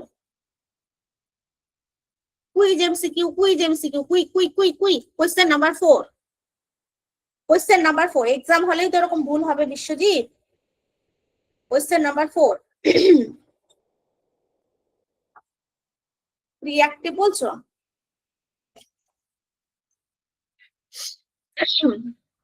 আচ্ছা দেখি তো, লেসন প্ল্যান কোথায় করা হয়? Option A pre activation phase বা pre active phase. Lesson plan, প্ল্যানিংটা তোমাকে আমি বললাম না, প্ল্যান পরিকল্পনা, প্ল্যানিং ব্যাপারটাই প্রি লেভেলে, একদম প্রথমে তো আমরা পরিকল্পনা করি।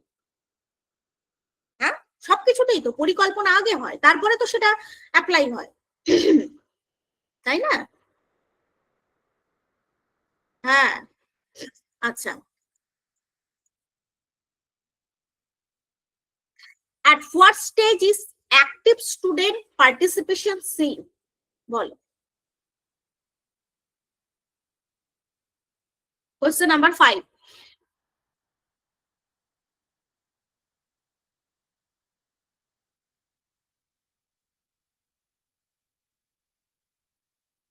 সাবাস, হাততালি, হাততালি।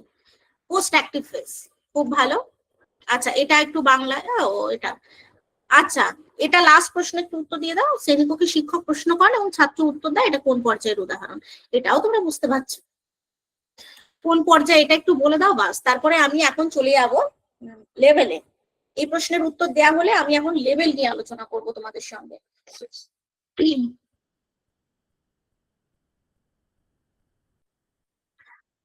আচ্ছা, মধ্যম বি ইন্টারঅ্যাক্টিভ। তাহলে আমি বলছি একটা কথা, এবার আবার একটু মন দিয়ে শোনো একটা কথা, যে এই যে ফেজটা আমরা আলোচনা করলাম নিজেদের মতন করে, বুঝলাম প্রিঅ্যাক্টিভ, ইন্টারঅ্যাক্টিভ এবং পোস্ট অ্যাক্টিভ। এবার তোমাদের মনে নিশ্চয়ই এটুকু কনফিডেন্স এসছে যে এখান থেকে যে এমসিকিউ দিক না কেন আমরা সলভ করে আসতে পারবো, কারণ আমাদের বেসিক কনসেপ্ট হয়ে গেছে। আর আজকের ক্লাসে একটা কথা বলে দিই, আমি এটা কোনোদিন বলছি না যে আমি যা এমসিকিউ প্রোভাইড করব তোমরা তার মধ্যে কমন পাবেই পাবে, এই কথা আমি বলছি না। তবে এই কথা আমি বলছি যেভাবে ভেঙে ভেঙে পড়ানো হবে, এইরকম কনসেপচুয়াল প্রশ্ন যাই দিক না কেন তোমরা সলভ করে আসবে, যাই দিক না কেন সলভ করে আসবে। কিন্তু হ্যাঁ, নিজেদেরকে একটু বোঝার চেষ্টা করতে হবে, ঘুমিয়ে ঘুমিয়ে কি করে হবে, ঠিক আছে? অ্যাক্টিভলি ক্লাস করবো, অ্যাক্টিভলি নোটস পড়বো, অ্যাক্টিভলি সমস্তটা পড়বো, কনসেপ্ট ফুল ক্লিয়ার হবে।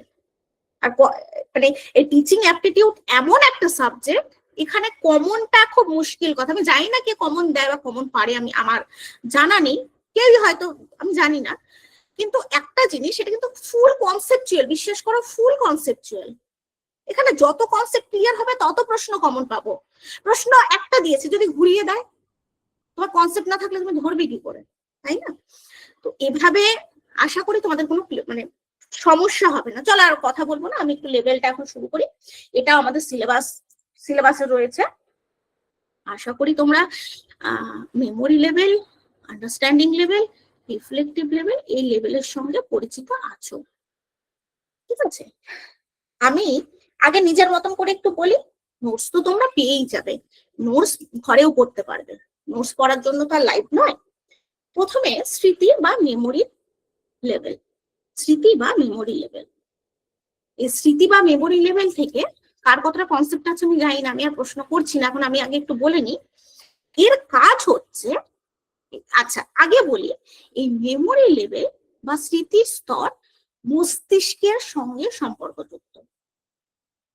শুধু ব্রেনে এটা সেভ করো যে সিলেবাসে যে লেভেল গুলো আছে সেখানে স্মৃতির স্তর বা মেমোরি লেভেল শুধুমাত্র মস্তিষ্কের সঙ্গে সম্পর্কযুক্ত। কেন বললাম? কারণ এই মেমোরি লেভেলে চিন্তা শক্তির অতটা প্রয়োজন হয় না। এই যে একটু পরপর বলছি না, একটু চিন্তা করো, একটু ভেবে উত্তর দাও, আর একটু গভীর ভাবে ভাবো, এই মেমোরি লেভেলে ওটার প্রয়োজন পড়ে না। তাহলে কিরকম? এখানে শুধুমাত্র শিক্ষার্থীদের মুখস্থকরণের ওপর বেশি জোর দেওয়া হয়, বা যেটা স্মৃতিতে থাকে আর কি, হয়তো কোনো তথ্য পড়েছি স্মৃতিতে রয়েছে, সেটা আমি রিমাইন্ড করে বললাম। শুধু এইটুকু কাজ হচ্ছে মেমোরি লেভেলে বা স্মৃতির স্তরে। বোঝা গেল? যদি এখন প্রশ্ন করি যে কি প্রশ্ন করি,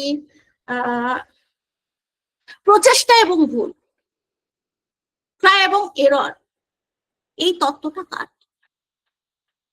ভালো করে বোঝো, কিন্তু বারবার অনুরোধ করছি একটু বোঝো।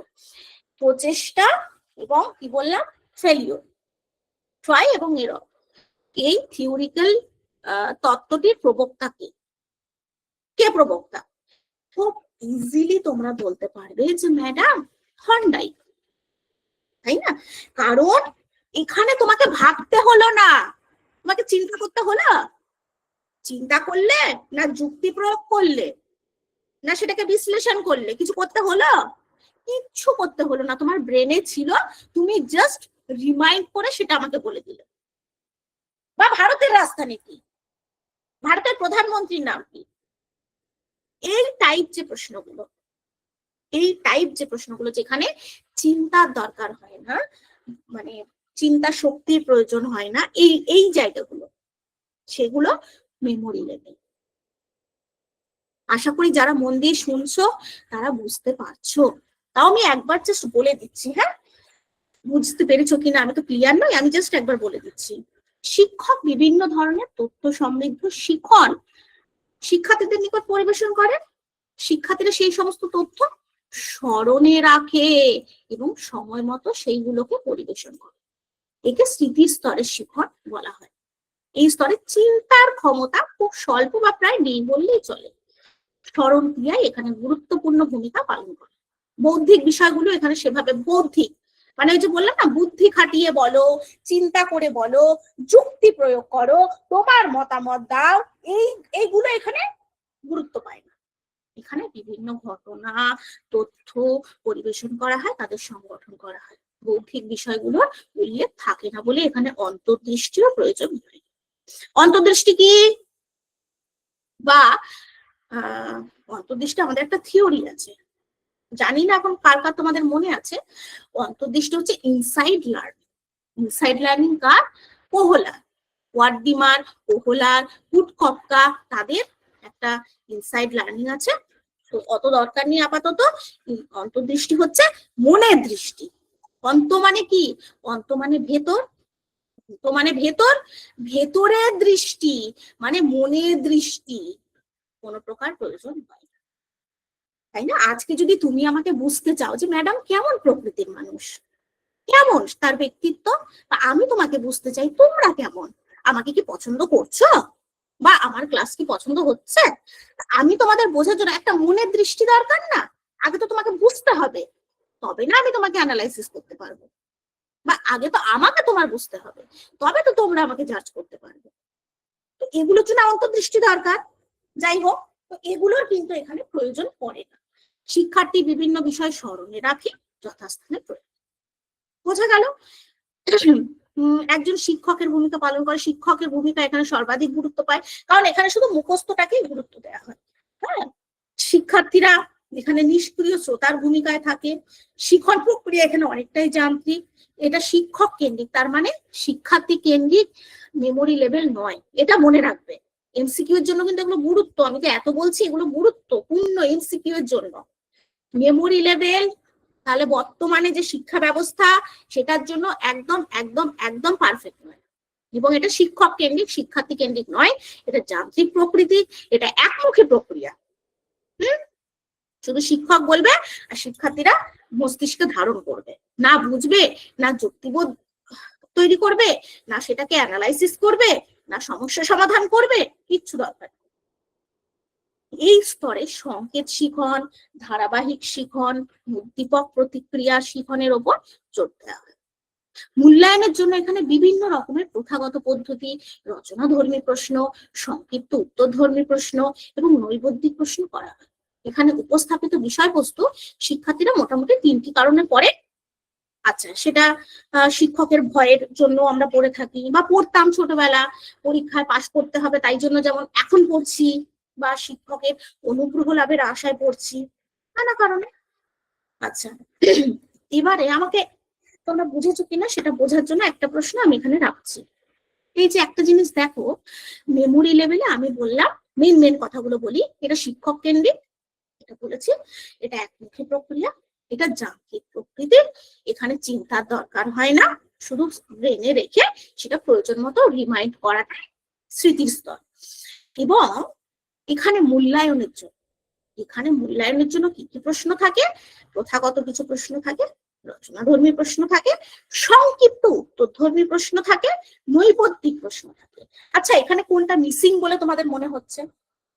আর কি প্রশ্ন থাকে কিন্তু এখানে নেই মেমোরি লেভেল বলে? দেখি এটা কে উত্তর দিতে পারে। ক্লোজ এন্ডেড কোয়েশ্চেন অ্যান্সার, বাহ, খুব সুন্দর ভেবেছো, বাহ, খুব সুন্দর। Are very good.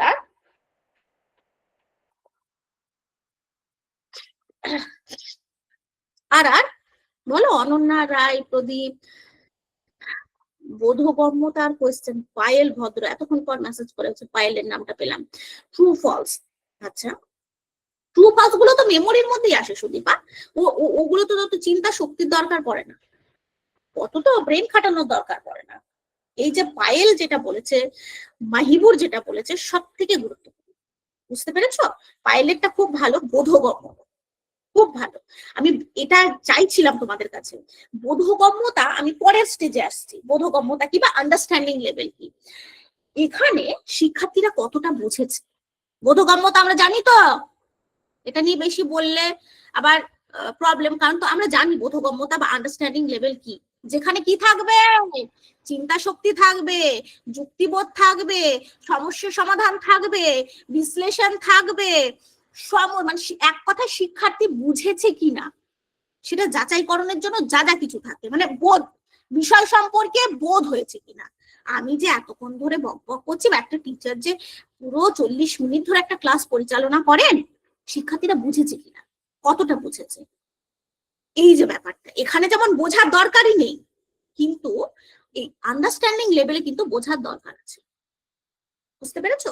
এখানে কি কি থাকবে, শিক্ষার্থীর চিন্তা শক্তি থাকবে, চিন্তা শক্তি থাকবে, বিষয়টা নিয়ে চিন্তা করবে, যেটা আমি তোমাদের বারবার বলছি, বিষয়টাকে নিয়ে ভাবো ভাবো ভাবো, প্রশ্ন করো, ভাবো, ভেবে বলো, বিষয়টাকে নিয়ে পার্থক্য করতে পারবে, বিষয়টাকে বিশ্লেষণ করতে পারবে, বিষয়টাকে সংশ্লেষণ করতে পারবে, বিষয়টাকে সাধারণীকরণ করতে পারবে, তার ফলাফল নির্ণয় করতে পারবে, সমস্ত কিছু রয়েছে আন্ডারস্ট্যান্ডিং লেভেল বা বোধগম্যতার স্তর। বোঝা গেল? তাহলে স্মৃতির স্তরে শিখন অপেক্ষা বোধগম্যতা স্তরে শিখনের চিন্তন ক্ষমতার অধিক ব্যবহার হয়। স্মৃতির স্তরে থেকে বোধগম্যতা স্তরে চিন্তন ক্ষমতা বেশি ব্যবহার হয়। স্মৃতির স্তরে তো দরকার পড়ে না অত চিন্তা করতে, ভারতের রাজধানী কোথায়, অত চিন্তা করবে? এরপরে কি হয়, অত চিন্তা করবে? সোমবারের পর কি হয়, অত চিন্তা করবে? করবে না। সেই জন্য বোধগম্যতা স্তরে চিন্তন ক্ষমতা বেশি ব্যবহার হয়। বোধগম্যতা স্তরে শিখনের ক্ষেত্রে শিক্ষক সাধারণভাবে শিক্ষণীয় বিষয়গুলোকে এমন ভাবে পরিবেশন করেন যাতে শিক্ষার্থীরা তা বিভিন্ন ভাবে বিভিন্ন সমস্যা প্রয়োগ করতে পারে। শুধু সমস্যা, আমার অনেক বুদ্ধি কিন্তু আমার প্রয়োগ করার ক্যাপাবিলিটি নেই, সেটাও হবে না, প্রয়োগ করতে হবে। যে শিক্ষাটা লাভ করছি, যেটা শিখছি, সেটা প্রয়োগ করতে হবে। আচ্ছা, এবার শিক্ষক যদি মনে করেন শিক্ষার্থী অধীত জ্ঞানকে বিভিন্ন ক্ষেত্রে প্রয়োগ করতে সক্ষম হবে, সেক্ষেত্রে শিক্ষার্থী যাতে সমস্যা সমাধানে পূর্বভাবে ভালোভাবে বোঝে, মানে বিষয়টা বোঝে এবং সেটাকে প্রয়োগ করতে পারবে, সেটাকে অ্যানালাইসিস করবে, সেটাকে সিনথেসিস করবে, বুঝতে পেরেছো, প্রবলেম সলভ করবে, সেটাই হচ্ছে বোধগম্যতার স্তর বা আন্ডারস্ট্যান্ডিং লেভেল। আর একটা যেটা, সেটা হচ্ছে রিফ্লেক্টিভ লেভেল বা চিন্তার স্তর। আর অনেক জায়গায় এই একই কথা প্রতিফলনও পাবে, তো আমাদের রিফ্লেক্টিভ জানলেই যথেষ্ট। এখানে কি হয়, বিষয়টিকে গভীরভাবে অধ্যয়ন করতে উৎসাহিত করা হয়। মৌলিক চিন্তা, মৌলিক চিন্তা কি গো? যে চিন্তা আর 5 জনের থেকে আলাদা, তাই না? বিষয়টিকে বিভিন্ন দৃষ্টিভঙ্গিতে বিচার করার সুযোগ পায়, বিষয়টিকে বিশ্লেষণ সংশ্লেষণ করতে পারে, সেটাই হচ্ছে রিফ্লেক্টিভ লেভেল। শিক্ষার্থীরা তার অনুসন্ধিৎসা, আত্মতুষ্টির জন্য নিজের আগ্রহ শিখতে চায়। শিক্ষার্থী কেন্দ্রিক বিভিন্ন পদ্ধতি, যেমন আবিষ্কার পদ্ধতি, যেটা আমাদের সিলেবাস মেথডে রয়েছে, আমি যখন মেথড গুলো নিয়ে আলোচনা করব তখন এগুলো আবার ডিটেলস বলবো। হ্যাঁ, আবিষ্কার পদ্ধতি, সমস্যা সমাধান, বিশ্লেষণাত্মক বিভিন্ন পদ্ধতি রয়েছে। বোঝা গেল? তাহলে চিন্তার স্তর বা রিফ্লেক্টিভ লেভেলে কি হয়, শিক্ষার্থী স্বাধীনভাবে চিন্তা করতে পারে, স্বাধীনভাবে মৌলিক চিন্তা করে। আন্ডারস্ট্যান্ডিং লেভেলে কি হয়, শিক্ষার্থী বিষয়টাকে শিক্ষার্থী ওখানেও স্বাধীনভাবে মানে শিক্ষার্থী চিন্তা করে, সেটাকে নিয়ে সমস্যা সমাধান করে, বিষয়টাকে নিয়ে ভাবে, বিষয়টা শিক্ষার্থী কতটা বুঝেছে সেটাও শিক্ষক দেখে, তারপরে বিষয়টাকে পার্থক্যীকরণ করতে পারে, সাদৃশ্যতা করতে পারে। মেমোরি লেভেলে কি হয়, শুধু স্মৃতি নির্ভর। আচ্ছা, তোমাদের কারোর কোনো প্রশ্ন আছে?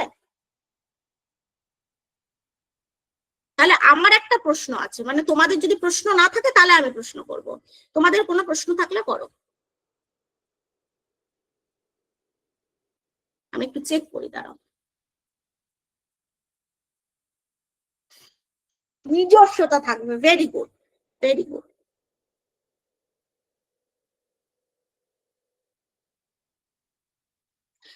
ইমোশনাল কোশ্চেন কোনটায় বলো তো? ওটা ওটা না আমি এফেক্টিভে আলোচনা করব, ঠিক আছে, ওটা আমি এফেক্টিভে আলোচনা করব অনন্যা, একদম একদম। এ মা, বলে দিলাম না লেভেলস গুলো, লেভেলসে বলা হয়নি বেটা, লেভেলে তো বলা হয়েছে তো। Reflective level, understanding level, memory level, এবং ডিটেলস আছে। তুমি বাংলাটা একবার পড়ে ইংলিশটা একবার পড়ে নেবে। মেমোরি লেভেল চিন্তার স্তর, আন্ডারস্ট্যান্ডিং লেভেল বোধগম্যতার স্তর, আর রিফ্লেক্টিভ লেভেল চিন্তার স্তর, আর মেমোরি লেভেল বোঝার স্তর, মানে স্মৃতির স্তর। তোমাদের কারো কোনো প্রশ্ন আছে? ওগুলো পাশে পাশে রয়েছে তো, রাইট? আচ্ছা, এমনি প্রশ্ন আছে কিছু? তাহলে আমি একটু ডিপ প্রশ্ন করব তোমাদের, মানে তোমরা কতটা বুঝেছো।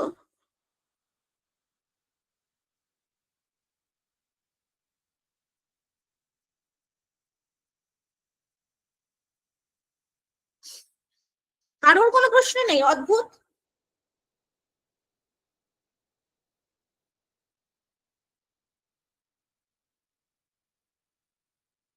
কোন টার্মগুলো সেগুলো তো বলতে হবে, রাইট?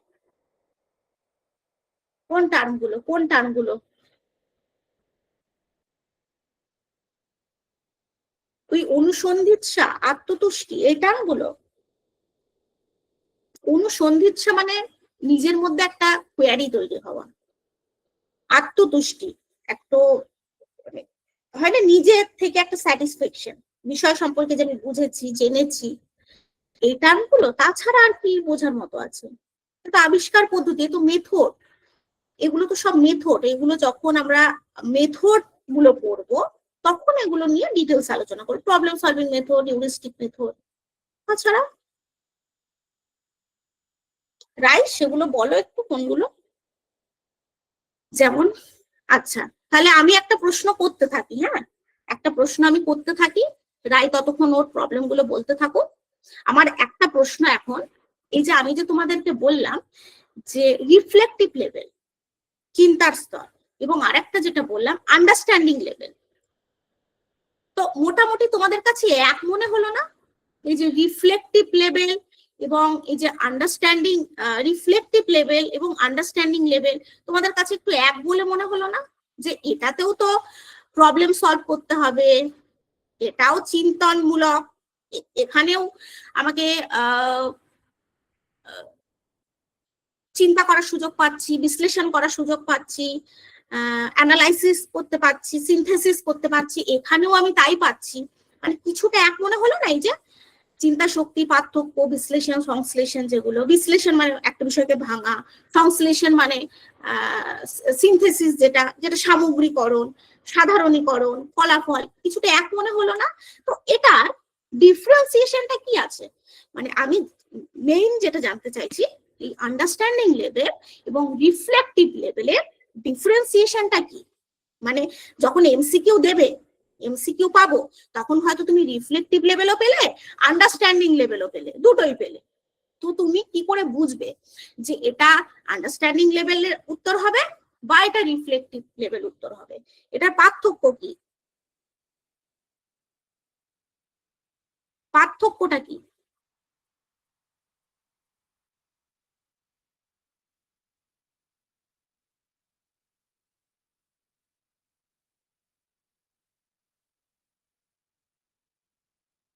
দেখি কেউ কিছু বলছে নাকি আগে, হ্যাঁ, তারপরে নাহলে আমি ঝট করে বলে দিই। Understanding the question, the reflective the answer. আচ্ছা ঠিক আছে, ঠিক আছে, রায় বলেছে। আচ্ছা রায়, প্রবলেম গুলো তো বললে না বেটা। আচ্ছা আচ্ছা, রিফ্লেক্টিভ তো কোনো কিছু নিয়ে পড়ার পর না, আন্ডারস্ট্যান্ডিং মানে ব্যাপারটা বুঝেছি না, ঠিক আছে। রিফ্লেক্টিভ লেভেল মানে আমি প্রকাশ করছি টপিক, আন্ডারস্ট্যান্ডিং মানে শুধু বুঝলাম। আচ্ছা আচ্ছা, ক্লিয়ার হয়ে গেছে, থ্যাংক ইউ। তো আমি আবার একটু বলছি, বুঝতে পেরেছো? কয়েকটা, আচ্ছা কয়েকটা কুইজ এমসিকিউ বলি, কুইজ এমসিকিউ এর মধ্যে দিয়ে সলভ করে নি, কুইজ এমসিকিউ এর মধ্যে দিয়ে সলভ করে নি ব্যাপারগুলো, আর আমি হালকা করে একটু বলে দিই। দেখো, ধরো রিফ্লেক্টিভটা অনেকটা এরকম, এখানে জল সংরক্ষণের জন্য হয়তো আমি জল নিয়ে পড়াচ্ছি, একটু মন দিয়ে বোঝো, কষ্ট করো বাবা, আর একটু সময়, একটু কষ্ট করো। আমি হয়তো জল নিয়ে পড়াচ্ছি, আজকে শ্রেণীকক্ষে গেছি, জল নিয়ে পড়াচ্ছি, তো জল নিয়ে পড়ালাম, হ্যাঁ জল, এই ওই জল জীবন, অনেক কিছু বললাম। এবার লাস্টে বললাম, আচ্ছা বলো তো, জল সংরক্ষণের জন্য গ্রামে তুমি কি নতুন পদ্ধতি চালু করতে পারো? বুঝতে পেরেছো? তখন ছাত্রছাত্রীরা কি করবে, স্টুডেন্ট কি করবে, চিন্তা শক্তি প্রয়োগ করবে, চিন্তা করবে তো, চিন্তা প্রয়োগ করবে। ছাত্র নিজের চিন্তায় কিন্তু পরিকল্পনা শুরু করবে, মানে বিষয় সম্পর্কে। এখানে কিন্তু সৃজনশীল ও প্রতিফলনমূলক চিন্তা হচ্ছে, টপিক রিলেটেড বা ওই বিষয়টা নিয়ে আলোচনা হচ্ছে, কিন্তু বিষয়ের সঙ্গে সম্পর্কিত যে প্রশ্নগুলো, মানে জল সংরক্ষণের জন্য নতুন পদ্ধতি ও কিছু নতুন পদ্ধতি আমাকে বলছে ম্যাডাম, তাহলে এগুলো করা যেতে পারে, যেগুলো হয়তো আমার আলোচনা হয়নি, কিন্তু শিক্ষার্থী নিজের স্বাধীনভাবে চিন্তা করে আমাকে বলছে, নতুন সমস্যা সমাধান করছে, নতুন প্রকল্প করছে, নতুন অনুসন্ধান করছে, নতুন সমালোচনামূলক সৃজনশীল চিন্তা করছে, নতুন ধারণা তৈরি করছে। বুঝতে পেরেছো? এটা হচ্ছে রিফ্লেক্টিভ। বোধগম্যতা কি, বিষয় বুঝতে পারছে কিনা, বিষয় ব্যাখ্যা করতে পারছে কিনা, বিষয়টা বুঝতে পারছে, উদাহরণ দিতে পারছে, ব্যাখ্যা করতে পারছে, হ্যাঁ, আলোচনা করছে, এগুলো তোমরা খুব সুন্দর মানে বুঝেছো আর কি। কিছু জনা রয়েছে, তো চলো কয়েকটা কুইজ কম্পিটিশন ঝটপট, একদম ঝড়ের গতিতে। এরকম টাইপের প্রশ্নগুলো থাকলে কি হবে, আমি কিন্তু ক্লিয়ার করেছি, তোমরা দেখি উত্তর হয়তো দিয়েছো। হু ডিসকভার্ড আমেরিকা, এইরকম প্রশ্নের ক্ষেত্রে কি উত্তর হতে পারে, আমি এক কথায় বলেছিলাম এগুলো। বাহ বাহ বাহ বাহ বাহ, ভেরি গুড ভেরি গুড। চলো, স্মৃতি বা memory level, explain in your own words, এই ধরনের প্রশ্ন কোন স্তরে শিখনের উদাহরণ, explain in your own words, বলো।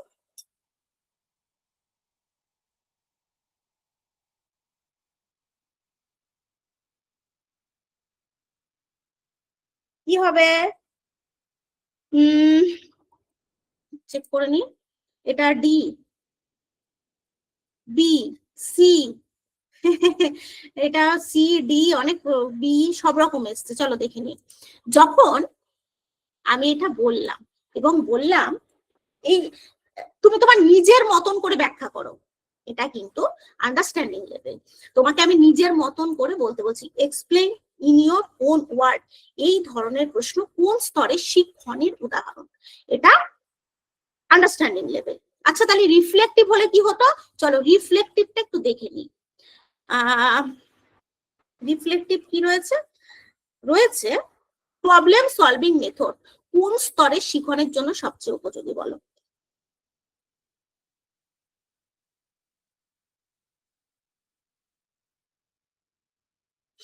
সমস্যা সমাধান, এখানে কিন্তু প্রবলেমটা কোন স্তরে শিখনের জন্য সবচেয়ে উপযোগী, প্রবলেম সলভিং মেথড, সি, সবাই বলছে সি, ভেরি গুড। আচ্ছা, আবারও বলছি, এটা কিন্তু রিফ্লেক্টিভ, রিফ্লেক্টিভ পেতে পারো, বাংলাতে চিন্তার স্তর পেতে পারো, আবার কোনো জায়গায় প্রতিফলন পেতে পারো, সব কিন্তু এক, সব এক। আচ্ছা, teacher explain the causes of rainfall of students, এই শিখন কোন স্তরে, জাস্ট তিনটে অপশন দিয়েছি, মাত্র তিনটে, বলো। স্মৃতি, বোধগম্যতা না চিন্তা। টিচার এক্সপ্লেইন করলো causes of rainfall of students, বলো। এখানে কি স্টুডেন্টের ভূমিকা রয়েছে না টিচারই বলছে, very good very good, understanding, very good. তোমাদের তো প্রবলেম নেই। Teacher gives an open ended question, যেটা তোমরা এর আগে আমাকে উল্লেখ করেছো, open ended question to find a new solution to pollution, এটা বলো। এটা মেমোরি হতে পারে, না আন্ডারস্ট্যান্ডিং হতে পারে, না রিফ্লেক্টিভ হতে পারে। Memory, understanding, reflective, quick.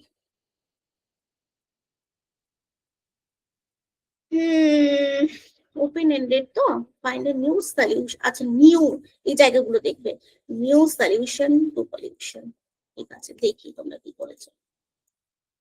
Reflective, very good very good, reflective না, এটা রিফ্লেক্টিভ।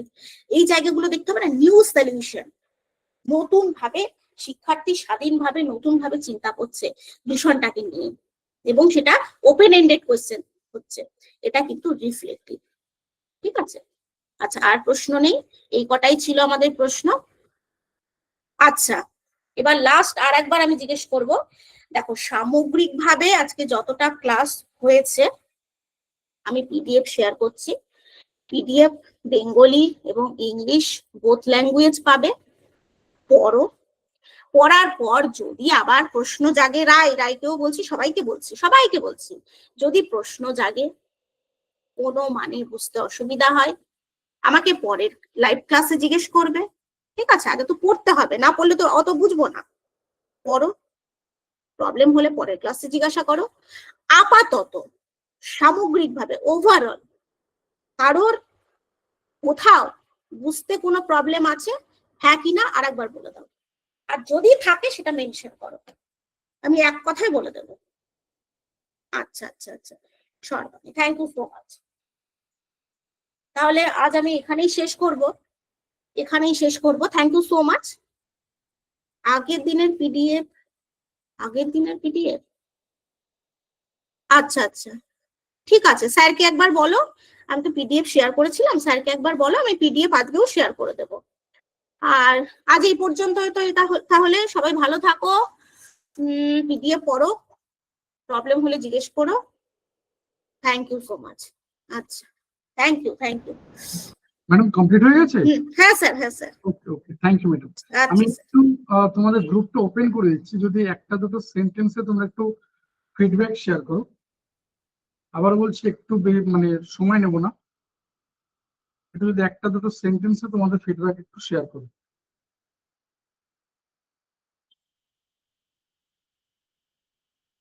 আমি জানিয়ে দিচ্ছি যে পিডিএফ বা রেকর্ডিং কি করে পাবে না পাবে আমি জানিয়ে দিচ্ছি। তার আগে আমি এখান থেকে আমাদের যা যা কিছু দরকার আমি শেয়ার করে দিচ্ছি, যাতে করে সময় নষ্ট না হয়।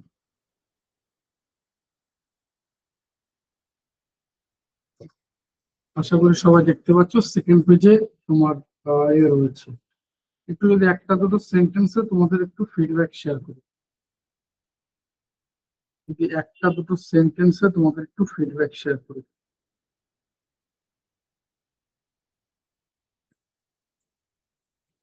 গ্রুপটা দেখো ওপেন আছে, যদি পারো তাহলে একটা দুটো সেন্টেন্সে যদি তোমাদের একটু ফিডব্যাক শেয়ার করি।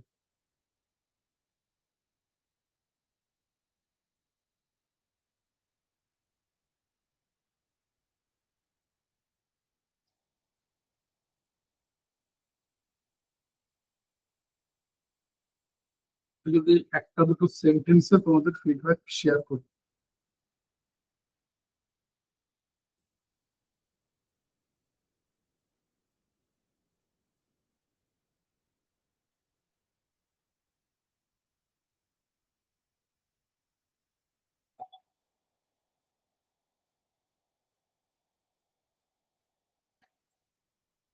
বাকিদের ক্ষেত্রে একটু জানিও।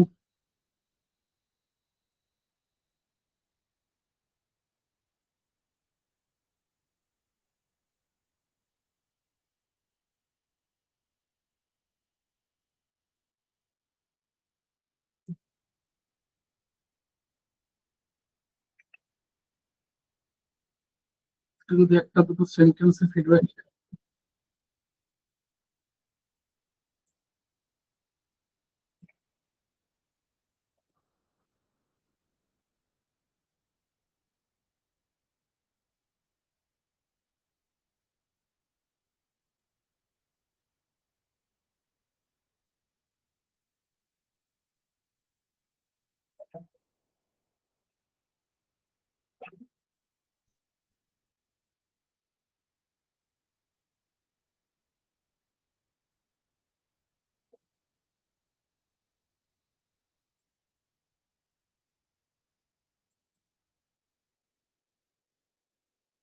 টাইম হয়ে গেছে, আমি গ্রুপটা বন্ধ করে দিচ্ছি।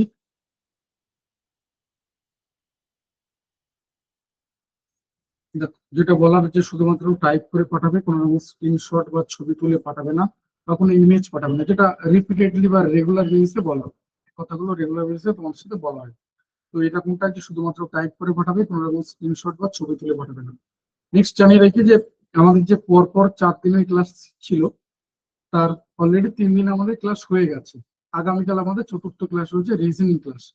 আমাদের সমস্ত সাবজেক্ট মানে সমস্ত পোস্টের জন্য গুরুত্বপূর্ণ, যতগুলো আমাদের পোস্ট রয়েছে বা যতগুলো, সেটা টিচিং বলো বা নন টিচিং বলো, এই সাবজেক্টটা সব ক্ষেত্রে কমন।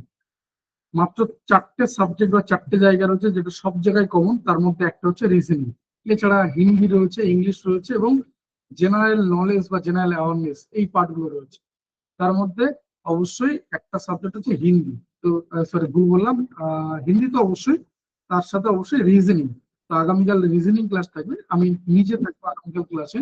তো আগামীকাল ক্লাসে আমি এই নিয়ে বিস্তারিত তোমাদের সাথে ডিটেলস আলোচনা করবো। আমি জানিয়ে রাখি আগামীকাল ক্লাসের গুরুত্ব মূলত 3টে, অর্থাৎ 3টে জায়গায় আগামীকাল ক্লাসের গুরুত্ব রয়েছে। আমি খুব ছোট্ট করে বলে দিই। নাম্বার 1 যদি বলি, তাহলে প্রথমে আমরা রিজনিং নিয়ে বিস্তারিত আলোচনা করবো, খুব স্কোরিং একটা জায়গা বলতে পারো। তো আমরা রিজনিং নিয়ে প্রথমে ডিটেলসে ডিসকাস করবো, কি রয়েছে সিলেবাস, কতটুকু কি রয়েছে, কিভাবে আমরা প্রিপারেশন নেবো বা কিছু, এবং বেশ কিছু অবশ্যই প্রিভিয়াস ইয়ারের কোশ্চেন আমরা প্র্যাকটিস করবো। সেকেন্ড যে ইম্পর্টেন্ট জায়গা সেটা হচ্ছে আগামীকাল ক্লাসে নতুন ব্যাচ সম্পর্কে জানিয়ে দেওয়া হবে। অর্থাৎ এমন নয় যে কালকে ক্লাস হয়ে আমাদের ক্লাস শেষ হয়ে যাচ্ছে, অবশ্যই আমাদের কালকে ক্লাস হয়ে এইখানে যে হোয়াটসঅ্যাপ গ্রুপের মধ্যে যে ক্লাসগুলো হচ্ছিল পরপর 4 দিনে, সেটা শেষ হচ্ছে, কিন্তু এরপরে একটা নতুন গতিতে নতুন উদ্যমে একটা সাপ্তাহিক রুটিন মেনে ক্লাস হবে। তো হাতে যেহেতু সময় একেবারে কম, তো এই কয়েকদিনের মধ্যে কি করা যেতে পারে সেটা মূলত টার্গেট থাকবে শুধুমাত্র টায়ারন। তো টায়ারনের যে সাবজেক্ট গুলো রয়েছে সবকিছু মিলিয়ে মিশে, বোথ টিচিং এবং নন টিচিং, কি করা যায়, কতটা কি এর মধ্যে থেকে করা যায়, সেটাই আমরা এই এতে দেখবো, এবং যতটা আমাদের দিক থেকে সাধ্য আমরা করার চেষ্টা করব। এবং তাতে করে নাম্বার অফ ক্লাস বাড়বে, যেহেতু সময় হাতে কম, উইকলি নাম্বার অফ ক্লাস বাড়বে। তো আমরা সেরকম ভাবে আর কি দেখবো। তো সেটা আমি আগামীকাল ডিটেলসে জানিয়ে দেবো যে নতুন যে ব্যাচ হবে সেই ব্যাচের অ্যাডমিশন প্রসেস কি রয়েছে, বা কিভাবে অ্যাডমিশন নেবে, কোর্স ফি কি হবে। কোর্স ফির ক্ষেত্রে বলে রাখি, কোর্স ফি থাকবে একদম সর্বনিম্ন, মানে সবার সাধ্যের মধ্যে থাকবে কোর্স ফি। শুধুমাত্র মধ্যবিত্ত নিম্ন মধ্যবিত্ত ছেড়ে দাও, একদম নিম্নবিত্তের ছেলে মেয়েটাও যাতে পড়ার সুযোগ পায়, কোর্স ফি যেন বাধা না হয় সেরকম থাকবে কোর্স ফি। বা তোমার পরিচিত মেজর সেজর যারা ইনস্টিটিউট রয়েছে তাদের থেকেও কোর্স ফি অনেক কম থাকবে। আর কোয়ালিটি অফ এডুকেশন আমি আবারও বলছি, ধারে কাছে পৌঁছতে পারবে না। সোকল্ড বড় বলে তুমি যাদেরকে চেনো, ধারে কাছে পৌঁছতে পারবে না। তো আগামীকাল আমি এই নিয়ে বিস্তারিত জানিয়ে দেবো, সাপ্তাহিক রুটিন কি হবে, কোন কোন স্যার ম্যাডাম ক্লাস নেবেন। কারণ আমরা শুধুমাত্র এখানে আমি রয়েছি রিজনিং এর জন্য, আমাকে দেখলে আমি বাদ দিয়ে যদিও আরো 2জন ফ্যাকাল্টি থাকবেন, ঠিক আছে। যদিও এখানে যেহেতু নন টিচিং প্রিপারেশনটাও হবে, তো নন টিচিং হবে মানে এর মধ্যে অঙ্কের ক্লাসও থাকবে। তো অঙ্ক এবং রিজনিং এই টোটাল মিলিয়ে আমাকে ধরলে টোটাল 4জন ফ্যাকাল্টি থাকবে। এছাড়া অন্যান্য যা কিছু সাবজেক্ট, জিকের মধ্যে অনেকগুলো সাবজেক্ট রয়েছে, তো সেগুলোর জন্য আলাদা আলাদা ফ্যাকাল্টি থাকবে। একই রকম ভাবে বাংলা, ইংলিশ, হিন্দি 3টে থাকছে, কারণ বাংলাটা দরকার রয়েছে যারা টিজিটি দিচ্ছে, পিজিটির জন্য বাংলা দরকার পড়ছে না, কিন্তু বাংলা, ইংলিশ, হিন্দি 3টে গ্রামারের ক্লাসে থাকবে এর মধ্যে। এছাড়া থাকছে তোমার এই টিচিং অ্যাপটিটিউড, পেডাগজি, এনইপি 2020, এই সমস্ত কিছু কিন্তু এই কোর্সের মধ্যে ইনক্লুড রয়েছে। অর্থাৎ এই ব্যাচে ভর্তি হলে তুমি টিচিং বা নন টিচিং বা বোথ, তুমি যেখানে অ্যাপ্লাই করো না কেন, সবকিছুর জন্য তুমি কিন্তু পুরো প্রিপারেশন এখান থেকে কমপ্লিট পেয়ে যাচ্ছ।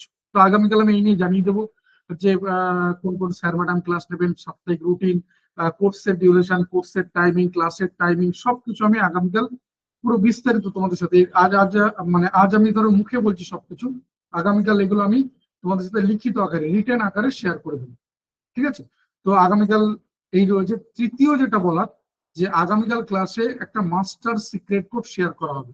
অর্থাৎ ধরো বিগত ক্লাস, যেমন গতকাল তুমি ধরো তোমার হিন্দি ক্লাসের রেকর্ডিং বা পিডিএফ নোটস পাওনি কোনো কারণে, সেও কিন্তু পেয়ে যাবে। অর্থাৎ আগামীকাল যে মাস্টার সিক্রেট কোড শেয়ার করা হবে তার সাহায্যে বিগত সমস্ত ক্লাসের রেকর্ডিং এবং পিডিএফ নোটস, আবারও বলছি রেকর্ডিং এবং পিডিএফ নোটস দুটোই একসঙ্গে এক জায়গায় পেয়ে যাবে।